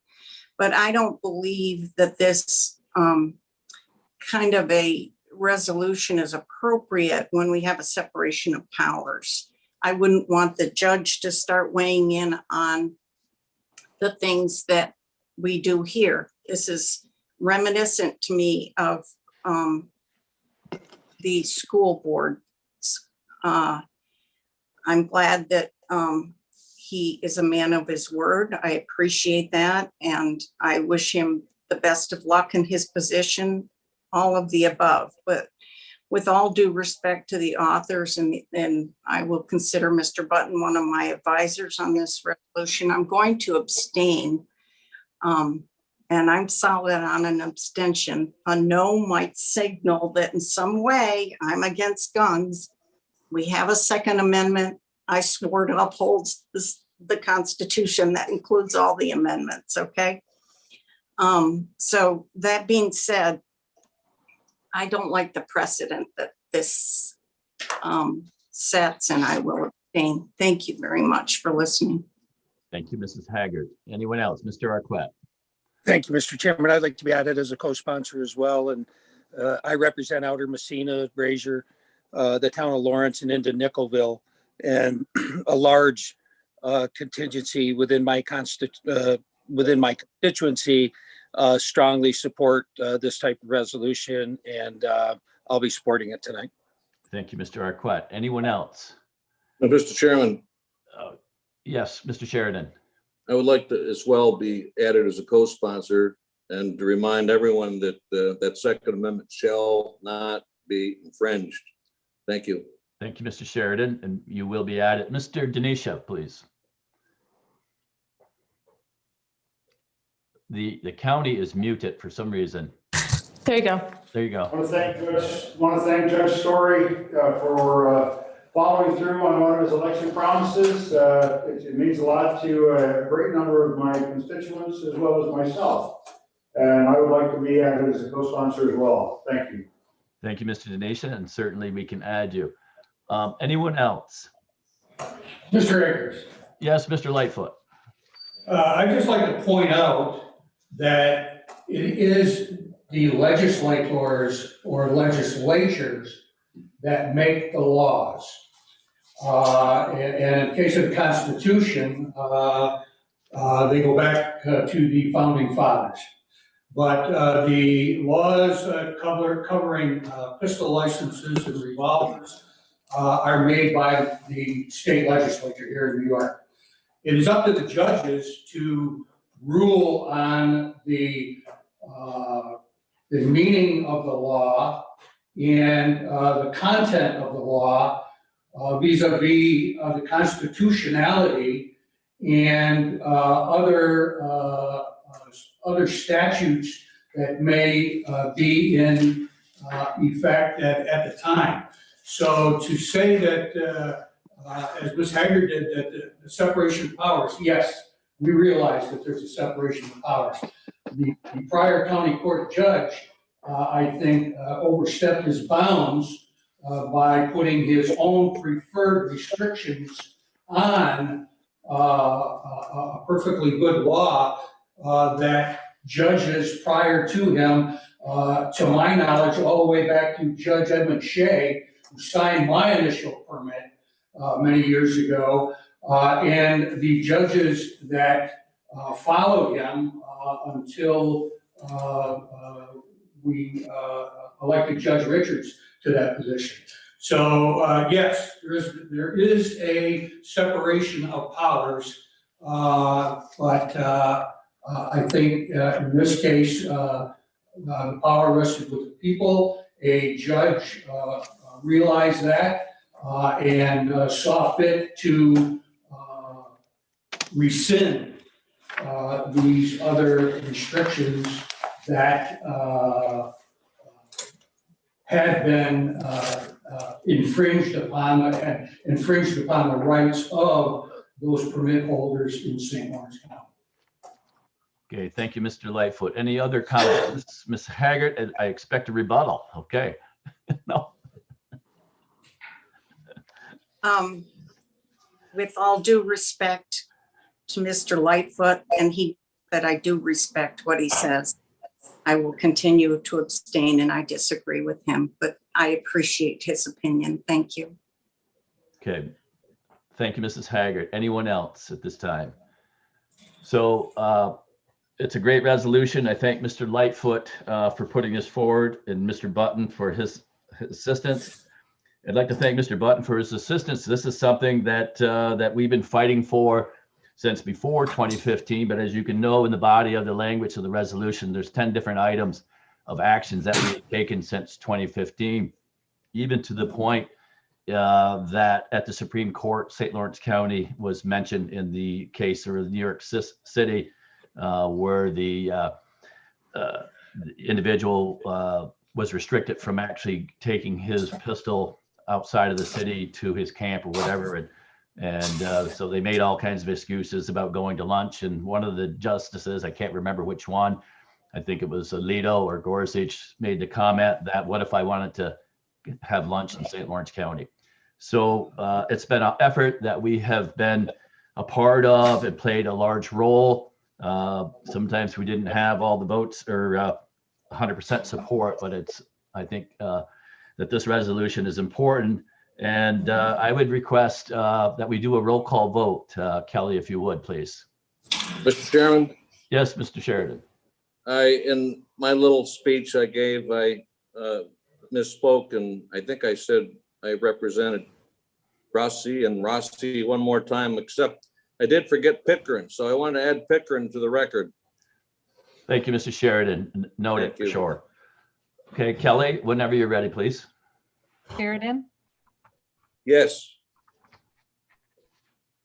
Smithers, Yes. Denisha, Yes. Perkins, Yes. Akers, Yes. Fay, Yes. Haggard, I will abstain. Fiaco, Yes.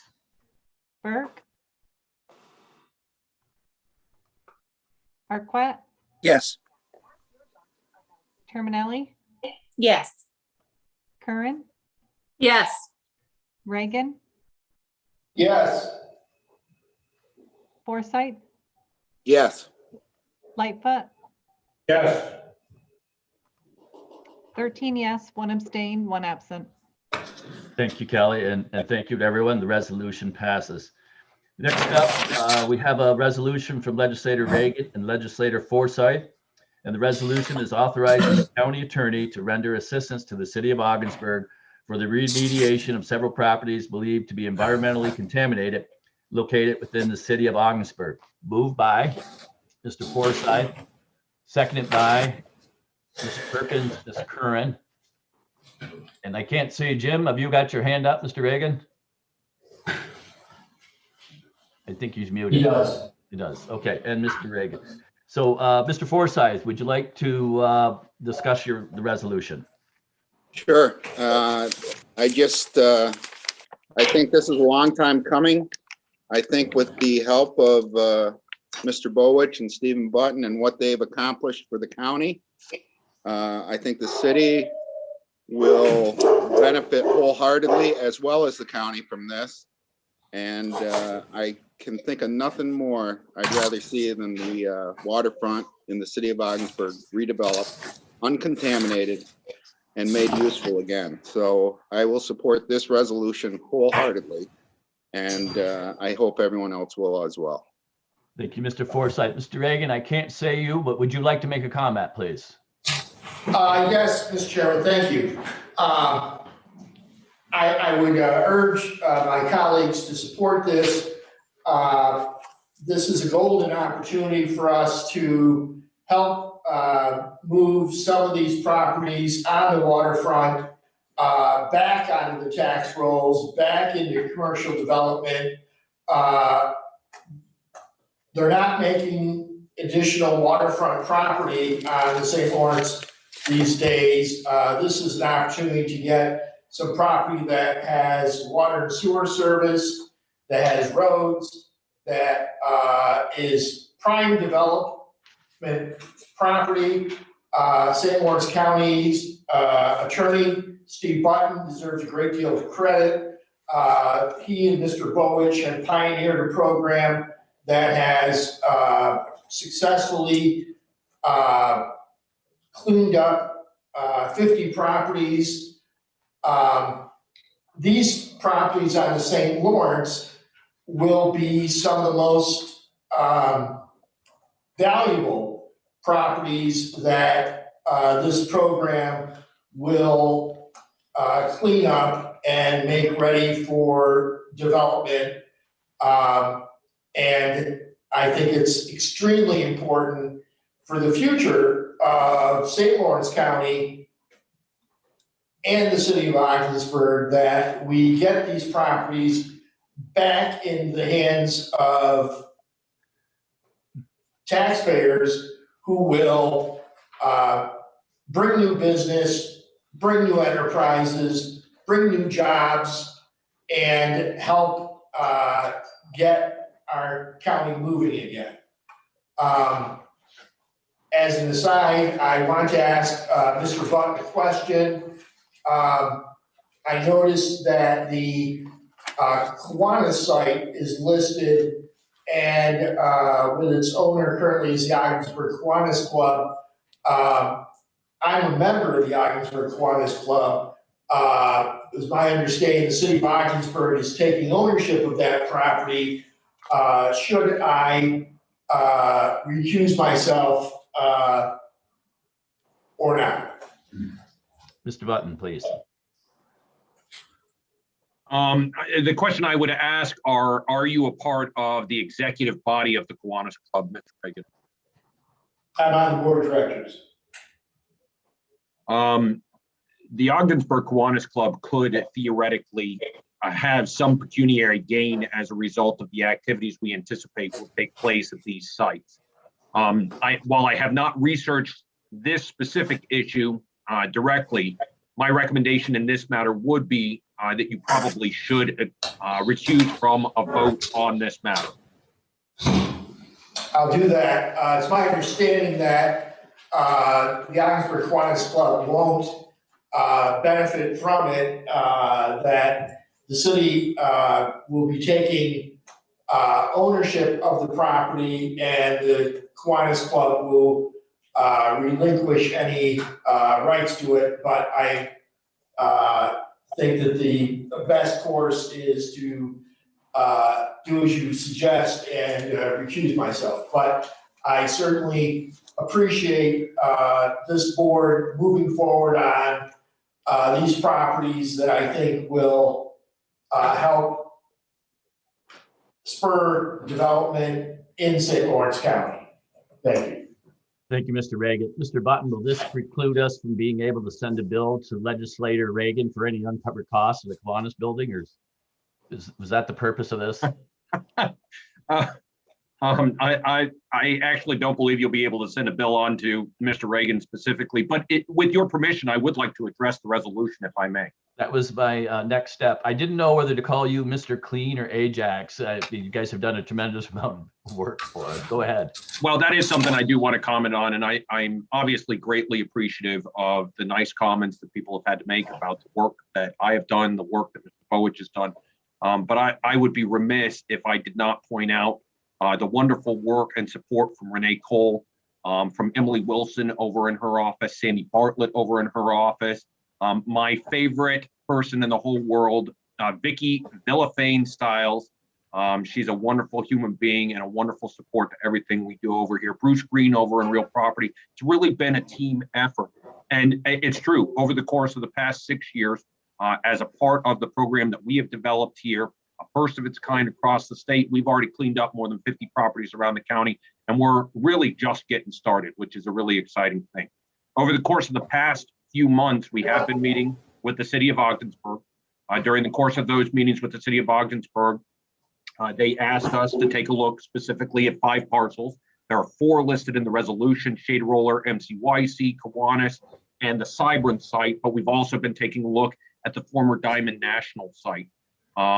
We feel comfortable with the materials we've received both from the city of Ogdensburg now, as well as from the DEC, that we believe we're in a position where we can assist the city of Ogdensburg with the direction of the cleanup of the riverfront, which I think everybody will agree is of a great benefit, not only to the city of Ogdensburg, but to the county itself. So we are excited about the prospect of being able to assist. And at the conclusion of this resolution, with your permission, I would like to give an update on another matter that I believe is tangentially related, but definitely in the sights of this type of endeavor with the city of Ogdensburg. Thank you, Mr. Butt. And thank you for mentioning the team. I was not aware of all those individuals that were taking part in this, and that it's nice that you gave them the additional credit of your work. It's really made a difference for St. Lawrence County and all of our communities, and certainly it's will be helping out the city greatly. So any other questions or comments made for this resolution? Mrs. Haggard. Actually, Mr. Button answered a couple of questions I did have, but I wanted to say I'm very much in support of this resolution. I took my Valentine to the Frederick Remington Museum on Valentine's Day, and on the second floor, there's an amazing view of the river. And I just think that anything that could be done to improve the waterfront in Ogdensburg, I am remiss in not getting over there often enough, but this sounds like a great idea, and I hope that we're able to do this. Thank you. Thank you, Mrs. Haggard. Mr. Arquette. Margaret, does Dave know that you took your Valentine to the? Tony, you said you wouldn't say anything. Okay. All right. Mr. Chairman, and Mr. Reagan, I was recently contacted by a tremendous local athlete in his day here. It turned out he moved away and became a very, very successful businessman out of the Washington, D.C. area. He contacted me recently because he's involved with an attorney that brings something to the table in regards to brownfield properties. So he was looking for information on the former GM site. I did mention to him the Ogdensburg sites that we're looking to remediate, and I will reach out to Mr. Reagan and Attorney Button with some potential contact information to see if he could. The gentleman wants to bring something back to the North Country where he was born and raised, and that sounds like these types of projects were actually more in line with what he may be able to provide assistance than the big site at GM. So I'll share those tomorrow. Thank you. Thank you very much, Mr. Arquette. So let's vote on the resolution. All those in favor signify by saying aye or stick your hand up. Aye. Opposed, motion carried. Thank you very much. An update from Mr. Button concerning environmental properties. Go ahead, Mr. Button. Thank you. It's actually not an update regarding environmental parcels. It's an update regarding the city of Ogdensburg. This past week, the county received a formal request from the city of Ogdensburg to begin the process of potentially assuming the responsibility of the tax foreclosure and tax enforcement mechanism associated with tax collections over in the city of Ogdensburg. Now, this is obviously much larger than the tax enforcement tax foreclosure process. We would be talking about implications for real property, implications obviously for the treasurer's office, implications for my office. There are approximately 4,051 parcels that are in the city of Ogdensburg. Annually, under their charter setup, there are approximately 150 parcels to 120 parcels that go through their foreclosure setup. So this could have a significant bearing on the county.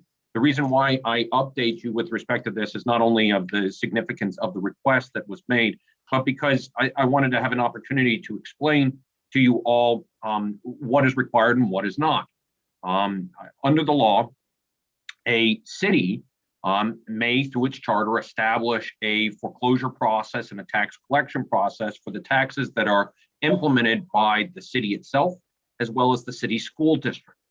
But they may actually negotiate with the county, if the city is wholly contained within the county confines, for the county to engage in that tax collection and or tax enforcement mechanism. Nothing that requires the county to assume that responsibility. There is nothing that requires the county to assume a total responsibility. The county could decide that as a part of negotiations that it wanted to only assume a portion of it or assume none of it. But it is a process that does require the county, if it is so interested, to engage in negotiations with the city, if that's what they choose. I have seen some articles associated with this request before we received the formal request. I noted that one of the comments that was made was that the city of Ogdensburg is the only remaining city that does not have the county handling its tax collection, tax enforcement mechanism. I can tell you that I know that not to be true. Not to say that it was an intentional misstatement, but I have spoken to other county attorneys around the state. I will note that Orange County, which was sort of the leader of this arrangement back in 1972, no longer has any of its cities performing collection duties through the county. Those collection and enforcement duties are handled solely by those cities. So it's not abnormal for a city to continue to handle its tax collection and tax enforcement. But I also want to tell you it's not abnormal for the county to assume that role also through a negotiated agreement with the city.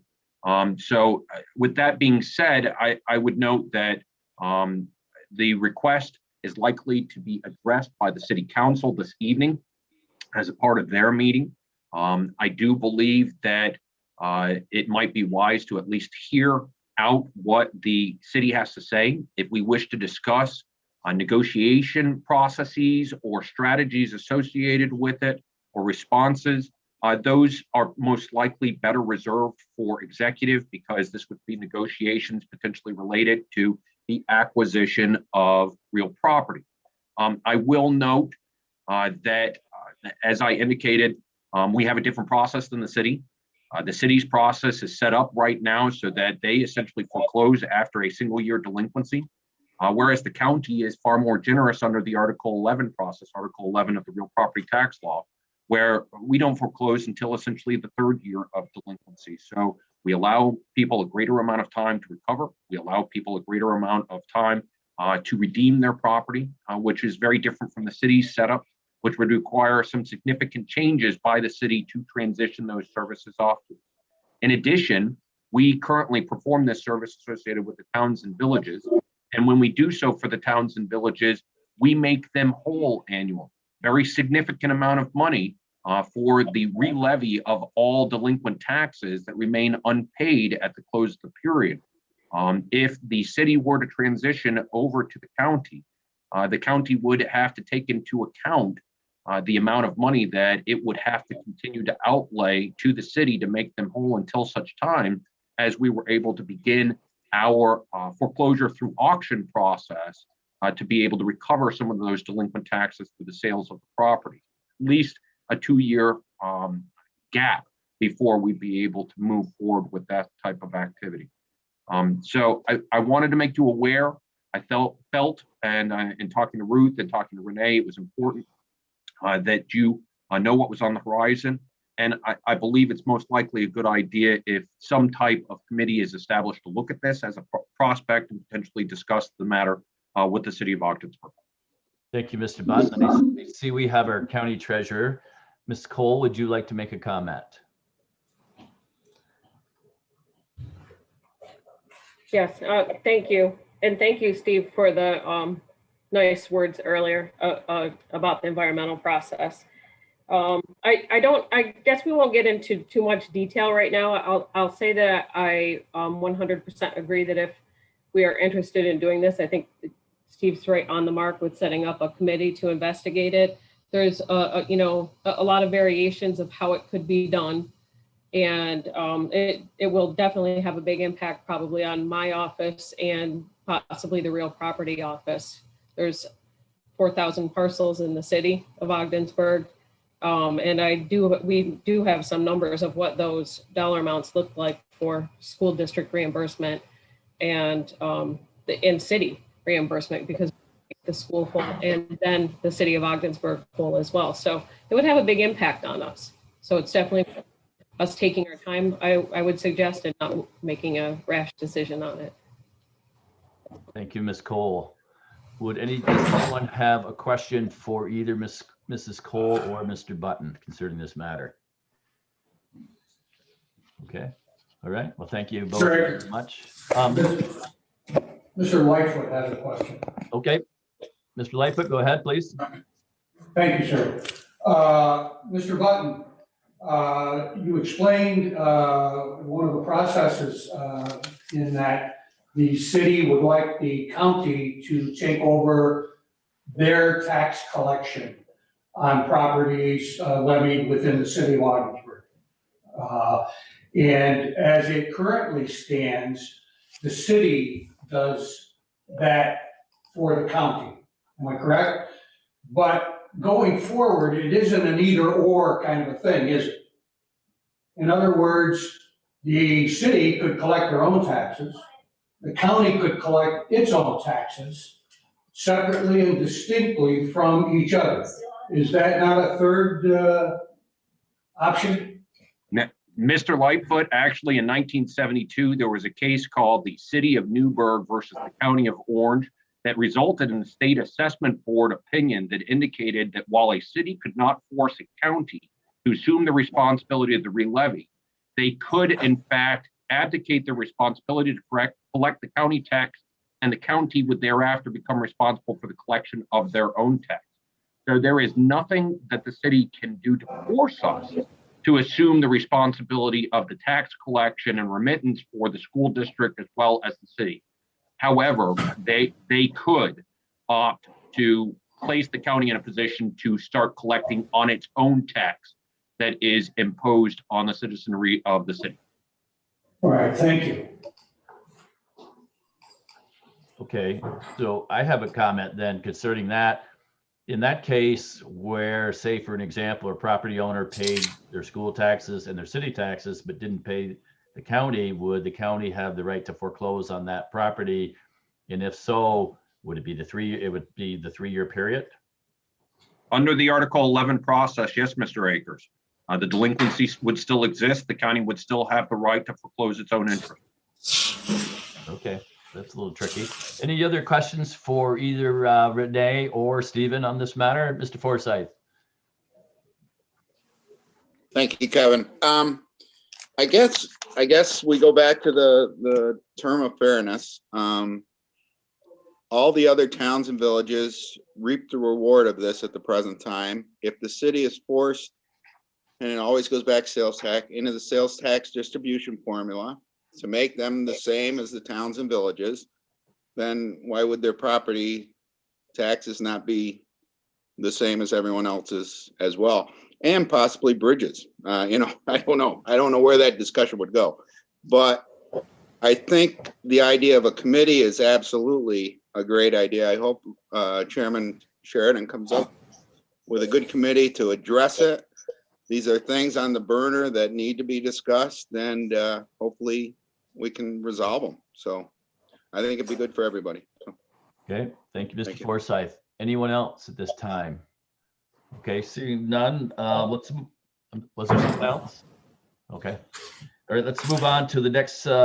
We have a resolution from Legislator Sheridan, Denisha, Perkins, and Mr. Arquette. And the resolution is setting a date for a public hearing on the proposed law number blank for the year 2021.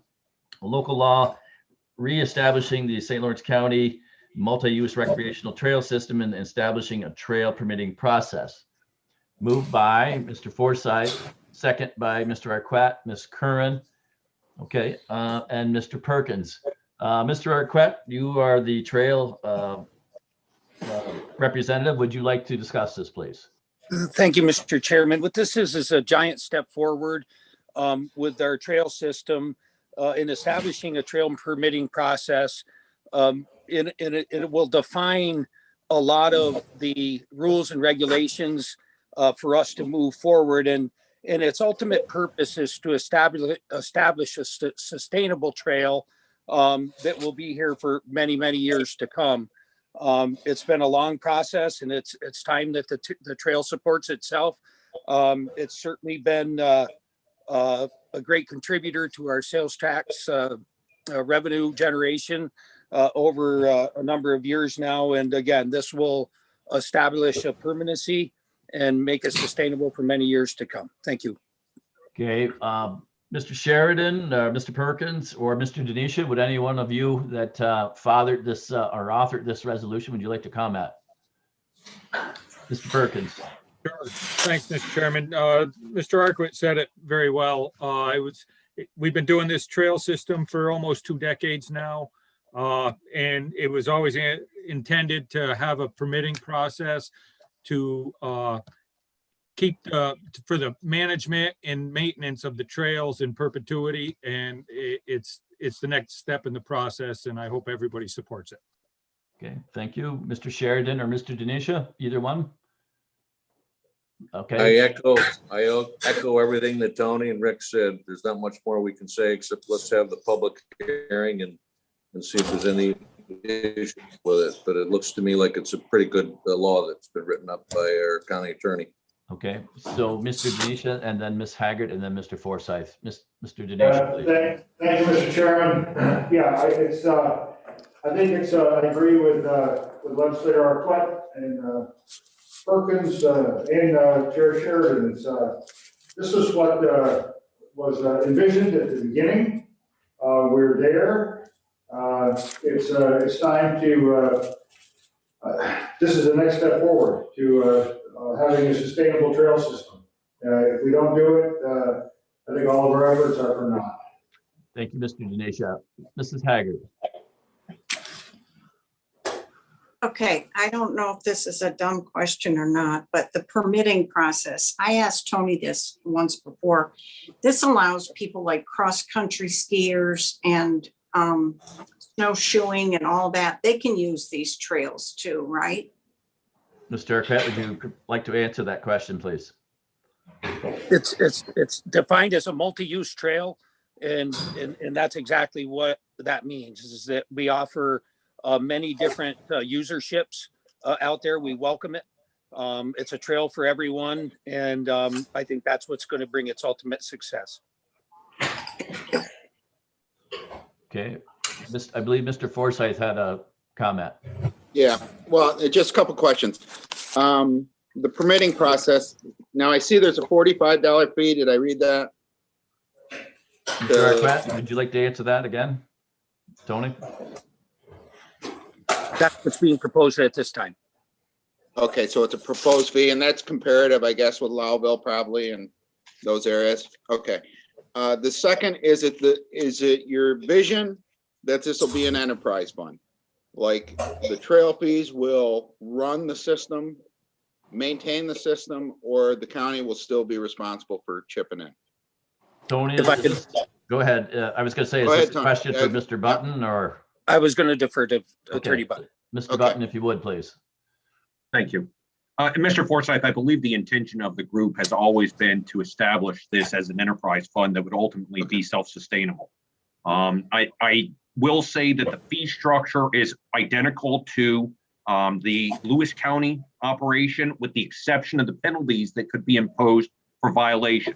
Those are in fact separated at approximately 50% reduction from those that are identified in Lewis County.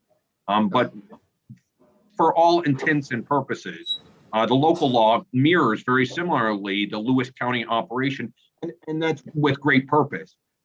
We intend to have a system that, running from the northwest all the way to the southeast portion of the county, will connect up with Lewis County and be able to run out through Lewis County. So we anticipate that we will get quite a few operators that will be coming up, and it will make for ease of travel if there are consistent laws between the counties.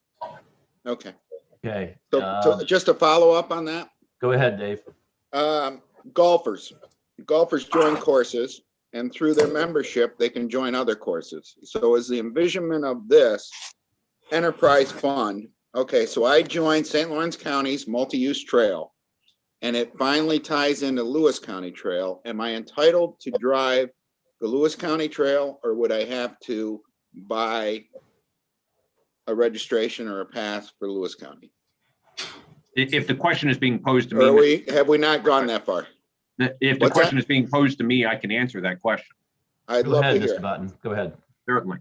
As it stands right now, you would have to receive a separate permit from Lewis County. Not to say that that couldn't be accomplished in the future through an intermunicipal agreement, both with Lewis County and St. Lawrence County for the operation of the joint trail system. But as it would stand right now, and at least until such an intermunicipal agreement could be reached, you would have to secure 2 separate permits. Okay, and is there a number of registrants for Lewis County at this point? Do you know the number of registrants that buy a permit? That I don't know. Tony, do you? Anyone know it? No? We can, I'm sorry, we can Dave, I don't have that information. we can No, find out. I'm just curious how many there is. I don't know how many there'd be. So, all right, thank you. So Ruth, believe Ruth was saying that you could look into that. Yeah, we can find out. So when Okay, I read through the I'd be curious document, then. I'm sorry, Dave, you got more or you're? No, as long as someone can come up with it, because you're gonna need quite a few at $45, so. Right. To make it work. So when I was reading through the document, I thought that the permits were only for ATVs. So it will be for anyone, whether they're hiking, riding a horse, bicycling. Is that true? What do we know here? Can you speak to that, Mr. Button or Mr. Arquette? Or anybody else on that committee? Mr. Button, Mr. please. Arquette, do you wish to answer that, or would you like me to address it? I'll go with you. Thank you, Mr. Arquette. Mr. Akers, it's primarily designed around mechanized utilization of the trail. From an enforcement standpoint, it may be almost impossible to enforce with respect to foot travel that may utilize the trail. But from a mechanized perspective, the enforcement mechanism is there. The design is there. And the concern with respect to utilization of the trail and potential environmental erosion is there. So to a certain extent, the objective associated with the licensure of the mechanized travel is to ensure, as I think Mr. Arquette and Mr. Perkins identified, the longevity of the trail system. And I think, as I think we are all aware, Mr. Perkins, Mr. Arquette will recognize that foot travel may not cause as much strain on the trail system as mechanized travel will. Okay. So that leads me to the question for Mr. Chambers, because the highway superintendent seems like the responsibility will be his to actually maintain the trail. Is that correct? Or will we still be relying on volunteer groups, or where does the expenditures from that permit money, who's going to be allocating that? There he is. Mr. Chambers, you volunteered for this, I think, right? I think you signed up. I believe I was appointed to the superintendent's position. So at this point, I think I can delegate responsibility. I think that is the intention of my position, but certainly would be involved at whatever level the legislature desires. that was a great political answer. I love that, Don. Thank you. Anyone else? Okay. So all those in favor of the resolution signify by aye or put your hand up. Aye. Opposed, motion is carried. Our next resolution is by legislator Denisha, and as I am a member of this group, Mr. Denisha, will you present the resolution, please? Would you? Yes, I will. Thank you, Mr. Chairman. Offer a resolution requesting the New York State Legislature provide level funding for the Northern New York Agricultural Development Program in the fiscal year 2022 state budget at $300,000. Okay. Is there a second? Seconded by Mr. Forsythe and Mr. Perkins and Ms. Curran. Mr. Denisha, would you like to comment, please? Yeah, Mr. Chairman, I believe Pat James Yes, that is here. Would it be okay if I asked any comment? Certainly. Mr. Ames, are you with us? There you are. Okay, go I ahead. am, ma'am. Can you hear me okay? Yes, we can. Great. Well, this is really a very remarkable program, a very grassroots feel to it. It's not a cooperative extension program per se, but it is a program we're heavily involved with, and it represents a competitive funding stream that we access almost annually to do the work here in the county. It's certainly a program that's important to producers across the North Country in all shapes and sizes.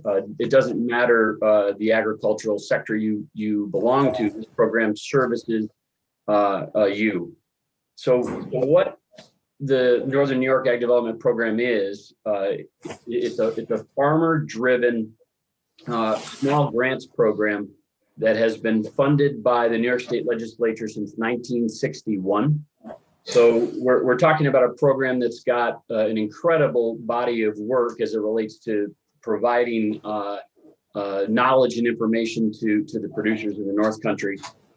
And when I say it's farmer driven, it's very unique. It's administered by the Department of Ag and Markets, but the decisions about the funding, what the priorities are, what projects are funded, is driven by of approximately 100 farmers from across the North Country. And ultimately what they're doing is selecting projects that includes on-farm research. So research that's taking place in the North Country, that's in our soils, in our climate, with the limits of our short growing season and the pests we face, to ultimately provide answers to their challenges. So it's giving them the information they need in real time to make changes to their agricultural practices to become more economically viable and to move forward. So it's research that can't be replicated in other parts of the country or the state. It's very relevant to our producers. We're concerned about the funding, even though it's got a long history. In the fiscal year 2021, it took a very significant 50% cut in its historic funding level. So it went from 600,000 down to 300,000. And that was a year when most regional programs, at least in agriculture, were eliminated altogether. This one made it through, but certainly not unscathed. And knowing what we know about the upcoming fiscal crisis and what's facing the state in 2022, Extension's advocating for level funding at 300,000. I know the local farm bureaus across the region are, but also the State Farm Bureau is advocating for it as well. So this was brought up at a recent Ag and Farmland Protection Board meeting. And Mr. Denisha offered to sponsor a resolution, and I offered to assist him in writing it. I know the program pretty well. I can answer your questions. I'm certainly not an insider to it, but I can do my best. Any questions for Mr. Denisha or Mr. Ames? Okay. All I can say, I'm a member of this group, and the beauty of this is it's very difficult to get researchers from Cornell because their programs have all been come back. It's very difficult to get them to come north of the thruway. So this covers basically from Jefferson County all the way to Plattsburgh, whether it's alfalfa or grapes. We have a specific pest that is to the North Country, and that was this alfalfa snout beetle, which basically sucks the life out of alfalfa, and it came off a ship in Oswego. And they don't have it, but it's moving. But this is ongoing research. It's been multiple years now, to the point where now farmers are actually applying, these pests that actually will, these larvae that actually eat these snout beetles. And alfalfa is actually a very important crop to both the beef industry and dairy. And then other things, a lot of the research actually, it was actually concerning manure and actually growing of crops. And typically farmers in the past had used a certain amount of commercial fertilizer on their crops, no matter what year in production. And research that was taking place here in Madrid, in the Potsdam area, Canton Farms, in this neighborhood, basically made the determination that in the first year of a sod, which was being converted to a row crop of corn, that no additional commercial fertilizer was actually needed. So there's environmental aspects, water quality, runoff, and all that. That was real dollars in everybody's pocket. So with the right application of manure and the rotation of the green crops and all that, it was real dollars for people here in the North Country. It was very beneficial. I would urge my colleagues to reach out to our Democrat senators and the governor to support this very important program. So, Mrs. Haggard. I was trying to take notes. You called it an alfalfa something beetle? Yeah, What was- snout beetle, a snout. Picture like an anteater kind of thing, like sucking out the moisture and kill it, and actually kills the alfalfa. Thank you. So what's being now is they're growing these nematodes, I believe is what they're called, and farmers actually put them in a water solution, and they actually, when they go out with like butterfly nets, and they can track the number of pests that they have to know whether or not. If you're going by an alfalfa field, if you're recognizing alfalfa and you see that it's turning pale green or yellow, you know that the snout beetle has killed a lot of this off. It's very expensive to establish alfalfa, $300-400 just in materials, and then not to count your labor and everything that goes out with it. So it's a tremendous valuable program. Mr. Arquette. Does it get baled into the round bales, Kevin? And if so, once it's in there, does it continue to eat? Yeah, I don't believe that's the case, but they do go into the roots, so they can winter. They can winter in the roots and stuff, and then they appear. Alfalfa is not a native crop to New York State. It grows well below the thruway because they have gravelly soils and they have the proper drainage. They don't get the frost that we have up here. So grasses are a much more natural crop for up here in the North Country. And actually I had transitioned away from alfalfa just because you could do everything right, and then you get the right icing or frost and it would wipe out your crop and you'd have no forage. So I had moved to grasses, but grasses alfalfas are very important to the dairy business. So people are still growing them, usually with mixtures, but very important. So anyone else? I want to thank you, Patrick, for your comments. Let's vote on the resolutions. All those in favor of the resolution signify by saying aye or sticking your hand up. Opposed, motion carried. Okay, thank you. Yes. Oh, that's under mine. Okay. It's coming right up. Yep. Okay. All right. Next up is the county administrator's report, and we have a resolution for appointing a records management officer for St. Lawrence County. Moved by Mr. Forsyth, second by Ms. Curran and Mr. Denisha. Mrs. Doyle. Good evening. This resolution provides the opportunity to replace our current records management officer, who is our governmental services director, and he will be retiring this year. So this provides for the deputy clerk, Kelly Pearson, to be appointed as the county records management officer. Okay, any questions for Mrs. Doyle? Okay, seeing none. All those in favor of the resolution signify by saying aye or sticking your hand up. Aye. Opposed, motion is carried. Okay. Thank you, Mrs. Doyle. Do you have additional copies or comments, or do you want to move on to committee reports, Mrs. Doyle? I have a few things, if I could. Okay, proceed, please. The first is a transfer of funds that pursuant to local law C for the year 2011, I report to you any of the transfer of funds that occur between the meetings of the Board of Legislators. This one is for the Public Health Department for $3,000 regarding their state aid claim for the fourth quarter, actually, that was paid out of 2019 that impacted 2020. So that has been taken care of. Just wanted to give a couple updates related to COVID-19 from an internal county perspective. our coronavirus work group has reduced the meetings from 3 times per week to Mondays. So that will provide an opportunity both when the updates come from Dr. McGuire and Dr. Williams, that we have an opportunity to go over things and make sure that those are prepared and that the dialogue is updated. Clifton Fine Hospital has taken to participating. They hadn't for a period of time. They are joining us along with Claxton Hepburn and the health system through Dr. Williams. So it's a great opportunity with internal county departments to have that ongoing conversation. But what we have increased are daily briefings associated with vaccine deployment.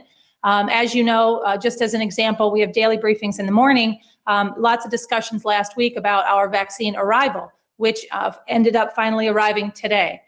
So they're telling us that this arrival of our 400 doses for prescribed populations will be complemented by this week's dose on Thursday or Friday. So we're working diligently to plan for our clinics with the designated populations. We are going to move forward with adding the link, like some other counties have, when they've received increased doses in a week, to allow for those populations to be signed up for through our website. So what we have been doing is emailing the link out, and as those doses increase, from what you saw from Dr. Williams, I think it will make it an easier process for folks to go in and sign up and get that registration information through their designated population going forward. So we're looking toward Messina this week. We're working with the health system. We have been, as you know, in Canton at St. Lawrence University and at the correctional facility.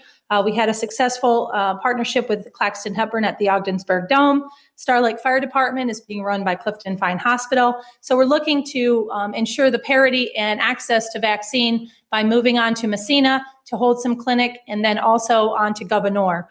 So we'll keep you posted with the schedule and get that out to you as soon as we can. Next, I wanted just to mention to you, I received the last department update, which was from Public Health, for the pandemic plan. So we're moving that draft forward. I will share with you and with the unions to take the opportunity to receive feedback on that plan. Currently, we're monitoring the status of cases, as you're seeing, and we'll soon be looking at renewing or allowing it to expire the state of emergency and determine how to proceed.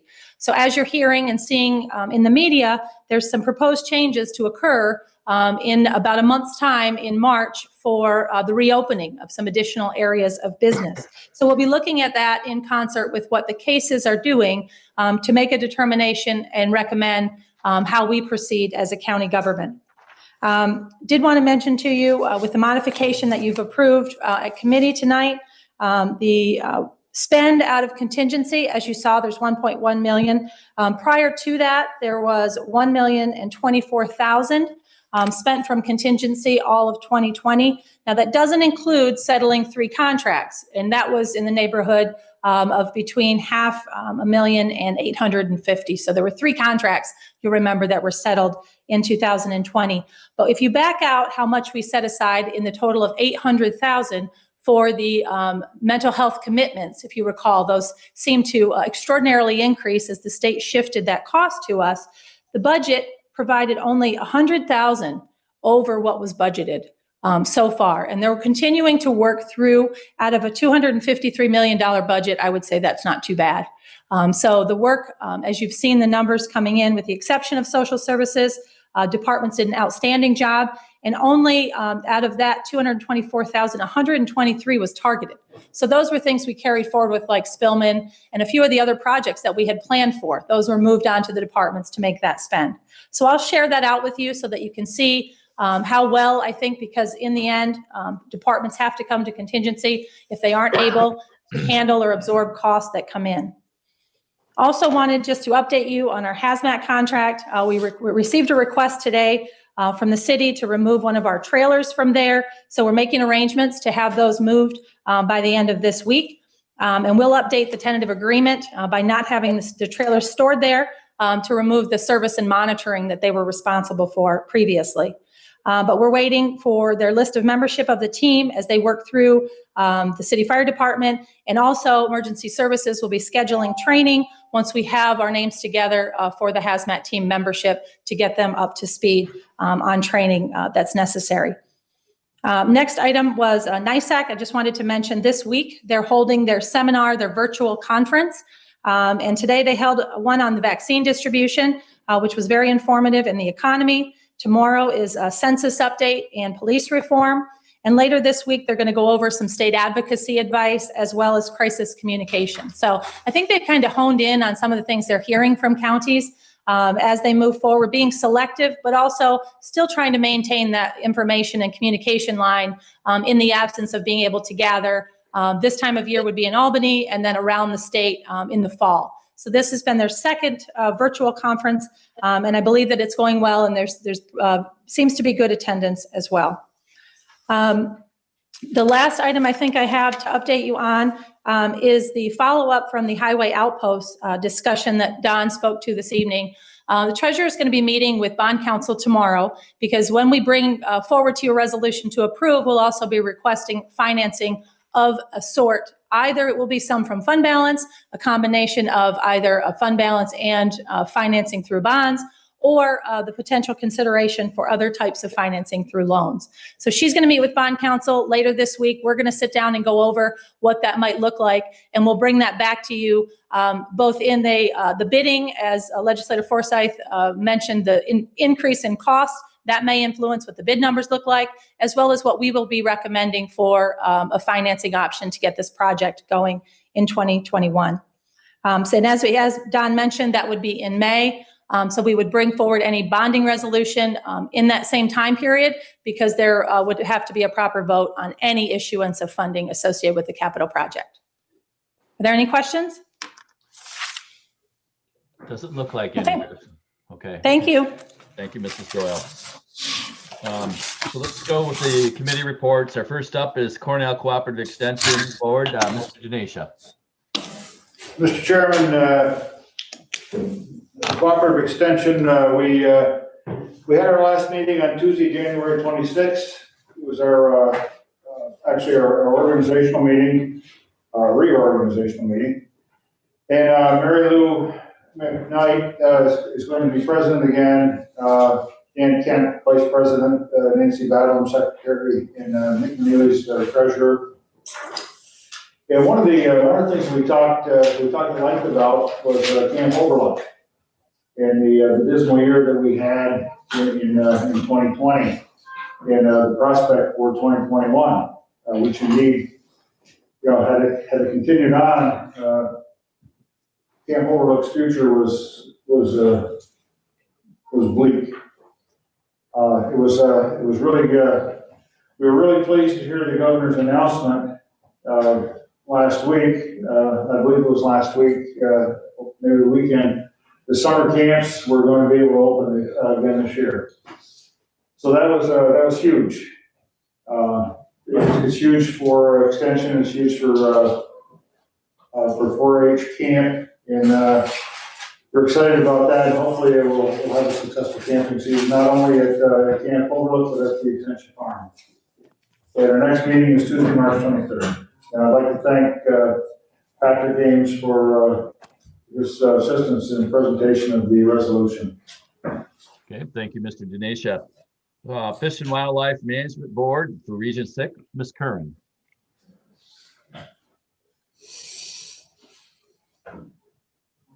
I think Ms. Curran is AWOL. Okay, let's go on to the next one. Fisheries Advisory Board, Ms. Terminelli. We have not had a meeting, so I have no update for you. Okay, thank you, Nicole. Governor Fair Board, Mr. Smithers. Yes, the Governor Fair Board did meet this month and gave a good report of where they're at. They're moving ahead with plans for activities this year. Of course, depending on how the coronavirus numbers go. But they are planning on activities, and the St. Lawrence County Fair. They do have a number of vehicles stored for the winter, which provides some income. They have a project in progress for roof replacement on one of the buildings. The size of the building, however, will be determined depending, as somebody mentioned previously, on the cost of lumber, which is skyrocketed. So that's about it for the Governor Fair Board. Okay, thank you, Mr. Smithers. Fish and Wildlife Management Board, Region 6, Ms. Curran. So we have not met since last, it's been over a year now, and they have something scheduled for May. They're not sure if it's going to be in person or by Zoom, but they are going to give us an update mid-May. Okay. So Highway and Solid Waste Committee, Mr. Smithers. Yes, I talked with Mr. Chambers, and we have a meeting scheduled for next Monday at 5 o'clock. And he is going to update us on numerous projects that are in the works and bring us up to speed on those. Okay, thank you, Mr. Smithers. In the IDA, the Industrial Development Agency, Mr. Reagan. Thank you, Mr. Chairman. The IDA met this month. We're moving ahead on interior work at the Newell building in Ogdensburg with hopes that come summer, we'll be able to possibly begin leasing some of that building. We're continuing to work with Arconic on what will be a new Messina area business park, and we're staff from the IDA have been assisting public health and the county with the vaccination clinics. Thank you, Mr. Chairman. Thank you, Mr. Reagan. Recreational Trails Advisory Board, either Mr. Arquette or Mr. Perkins. Well, I'll kick it off. Other than the resolution that was just passed, which I appreciate so much from my colleagues, the word of the day is snow and plenty of it. The snowmobile recreation and the trail use are having one of the finest years in a decade. And I'm certain that we'll see a reflection of that next quarter. That's all I have. Thank you, Mr. Arquette. Mr. Perkins, do you have anything to add? He's saying no. Okay, thank you. Mr. Forsyth, you got your hand up?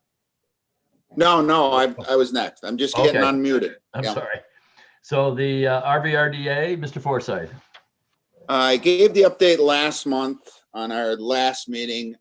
Just a reminder, the CDEIP, that's the County Developmental Environmental Improvement Fund. There's $100,000 worth of projects. There's up to $20,000 per project.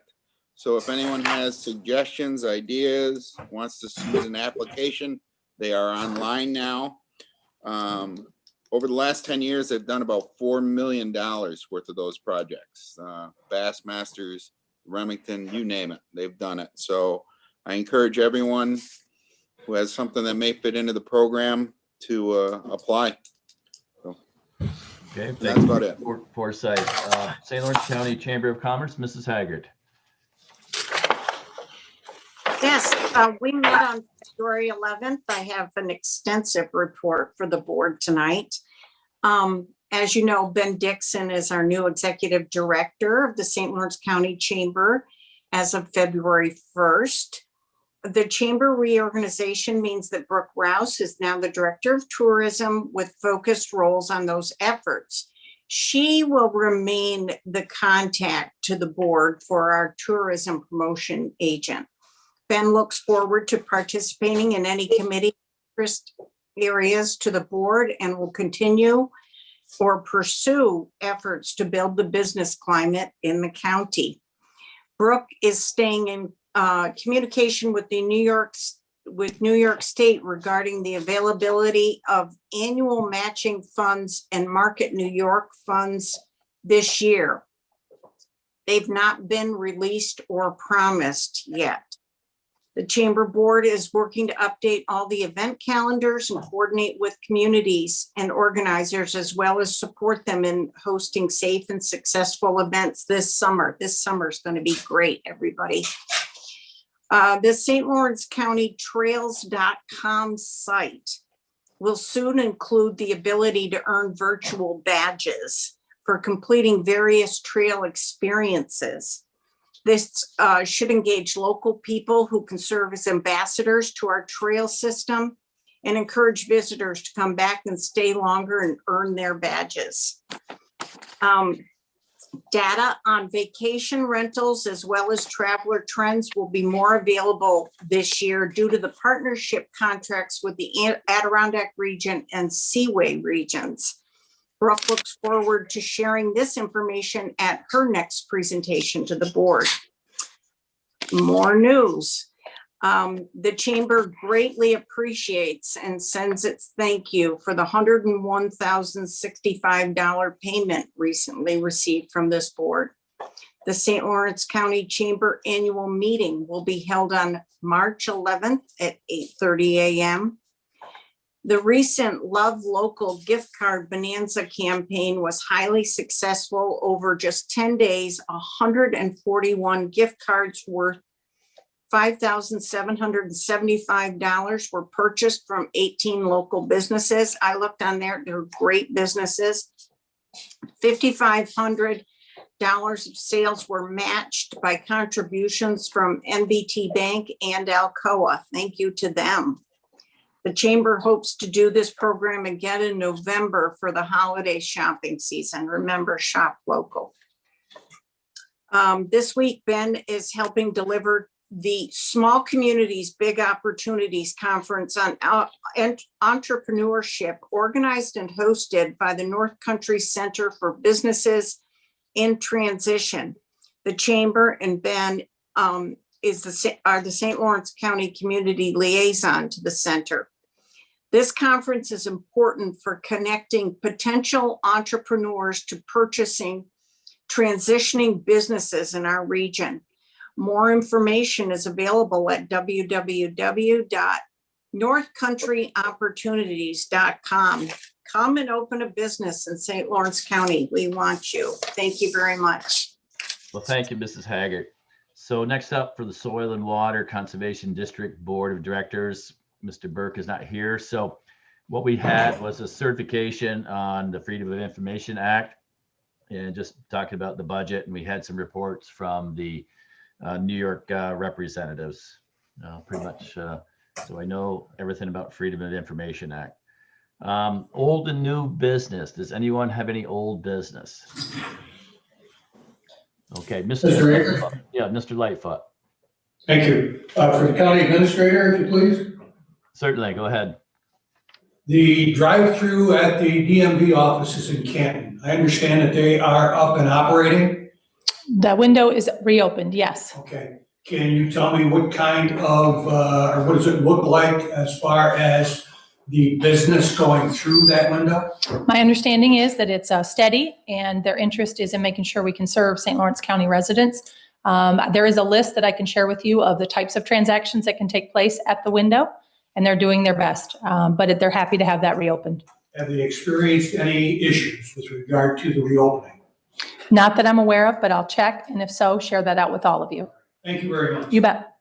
So Ruth, is that something that you could share for the public?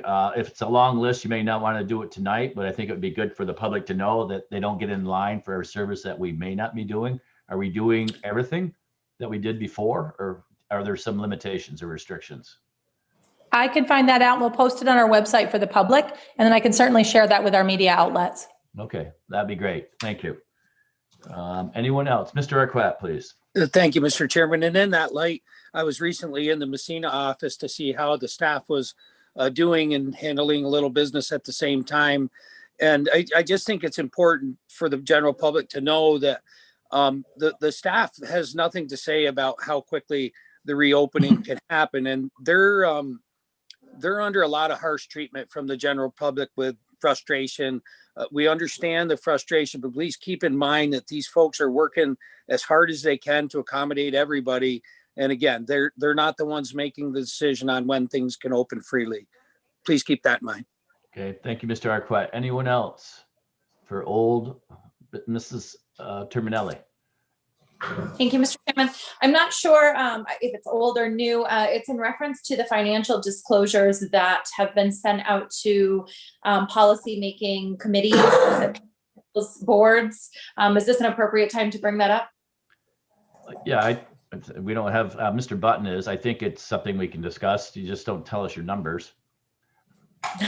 Well, that's what I was going to screen share my information. You say. Actually, ironically enough, that's quite comical, seeing I am receiving unemployment benefits right now, fraudulently. But that's besides the point. I guess I'm in the long line of people in New York State right now that's happening to. So at our Environmental Management Council meeting the other evening, it was brought to the committee's attention, or to the council's attention, that they would indeed need to fill out the financial disclosure because they are considered a policy-making board. This brought some anguish to quite a few of the members for a couple of reasons. First of all, because many of them have been members for a very long time, since actually this ethics policy has been on board, and they've never had to fill one out before. Many of them felt that if they would have known that, they probably would not become members of a volunteer board, having to disclose that information. But they also, many of them don't recall the last time they've been involved in making any kind of policy that's affected St. Lawrence County at all. And by the close of our meeting, I assured them that I would come to the body to find out and to get some input from Mr. Button about how to proceed, because many of them are ready to just say they don't want to be members of these volunteer committees for the county if they're going to have to disclose that kind of information. They find it to be very personal in nature, and don't see what the purpose of it is. So I guess for the benefit of all of us that are probably going to be facing these questions from the committees that we are liaisons for, I'm just wondering, Mr. Button, if you could just weigh in on it, and how we define policy making if they don't indeed have any impact over any of the contracts or negotiations that occur between St. Lawrence County and the Board of Legislators, or any other entities out there. Mr. Button. Thank Yes, you.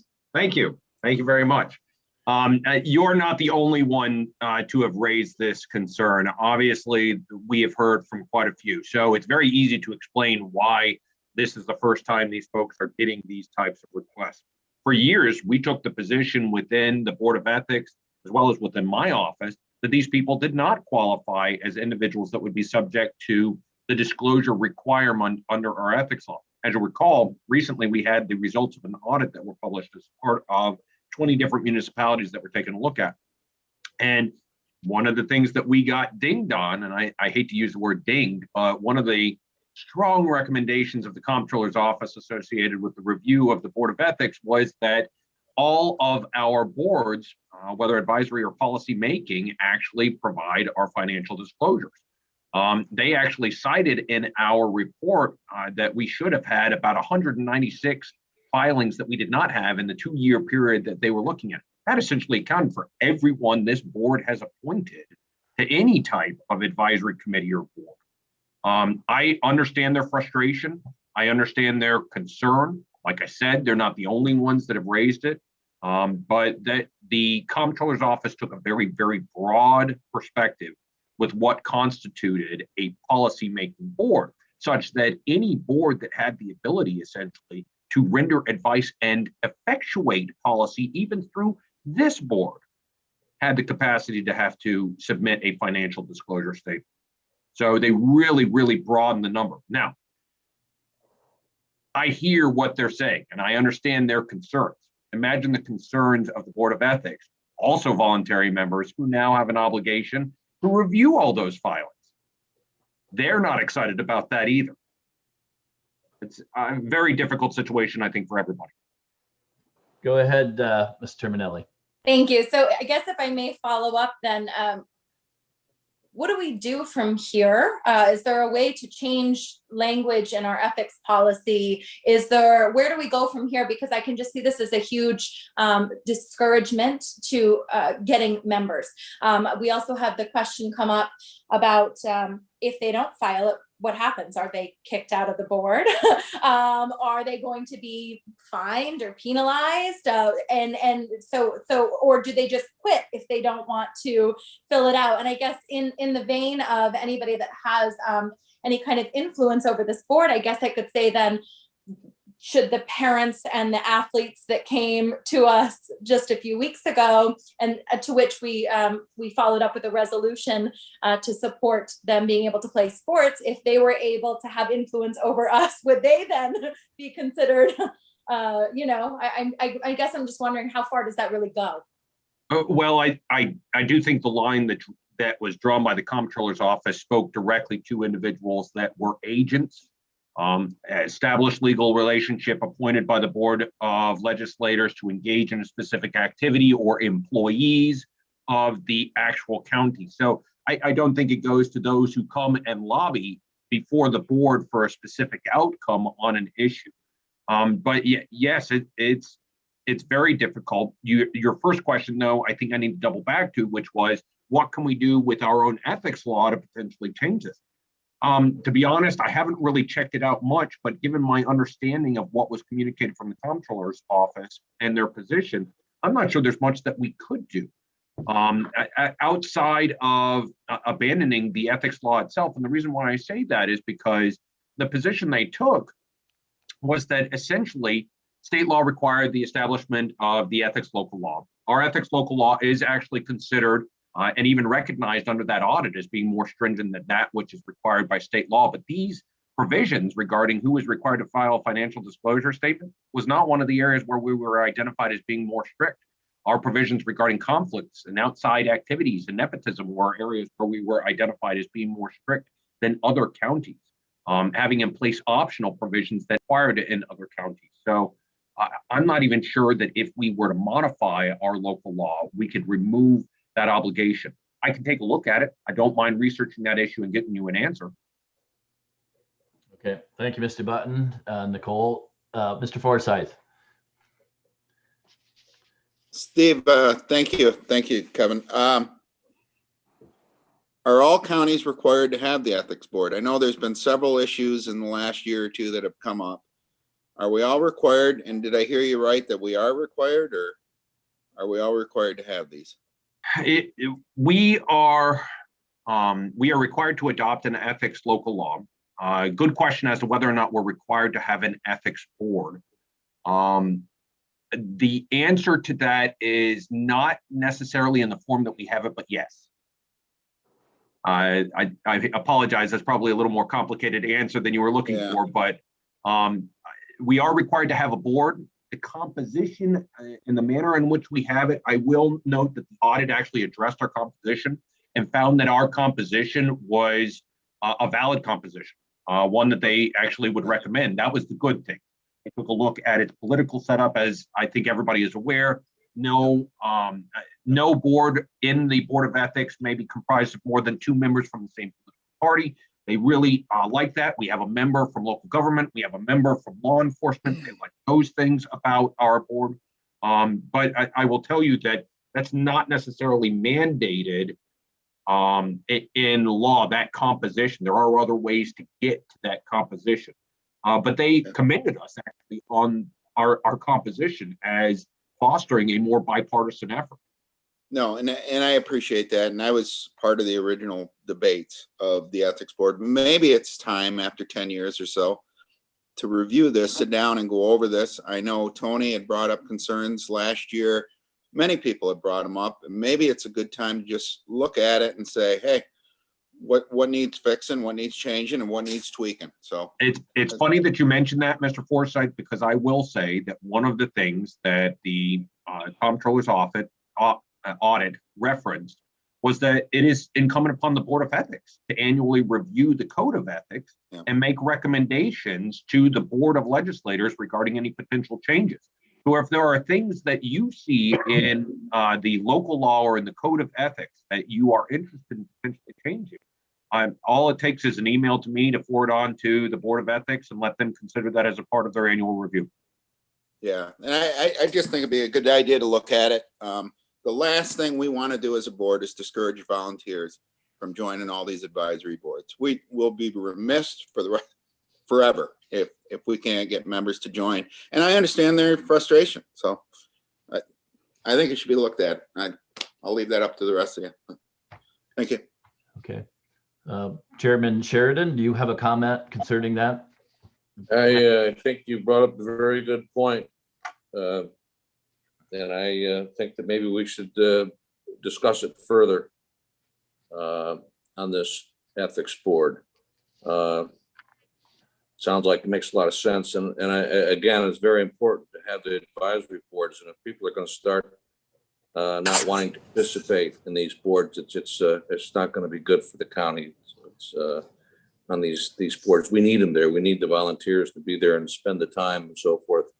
And again, they're not policymakers. And so I can understand they don't affect our policy, and they don't probably I don't think they require that they'd have to fill out disclosures, to be honest with you, but I think it's something we should look into. Okay. Thank you, Mr. Sheridan.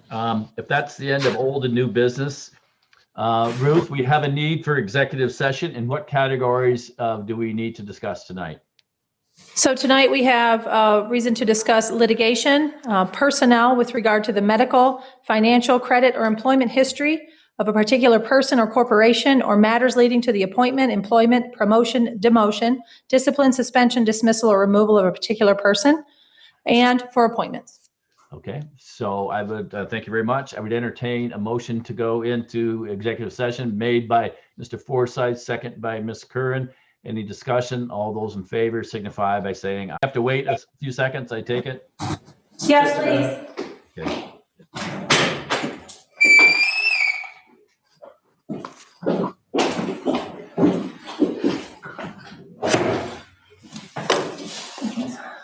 We're all set, Chairman?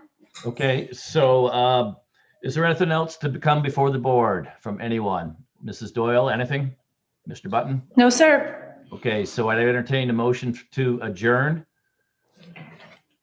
So Seconded by Mr. Perkins and Mr. Sheraton. All those in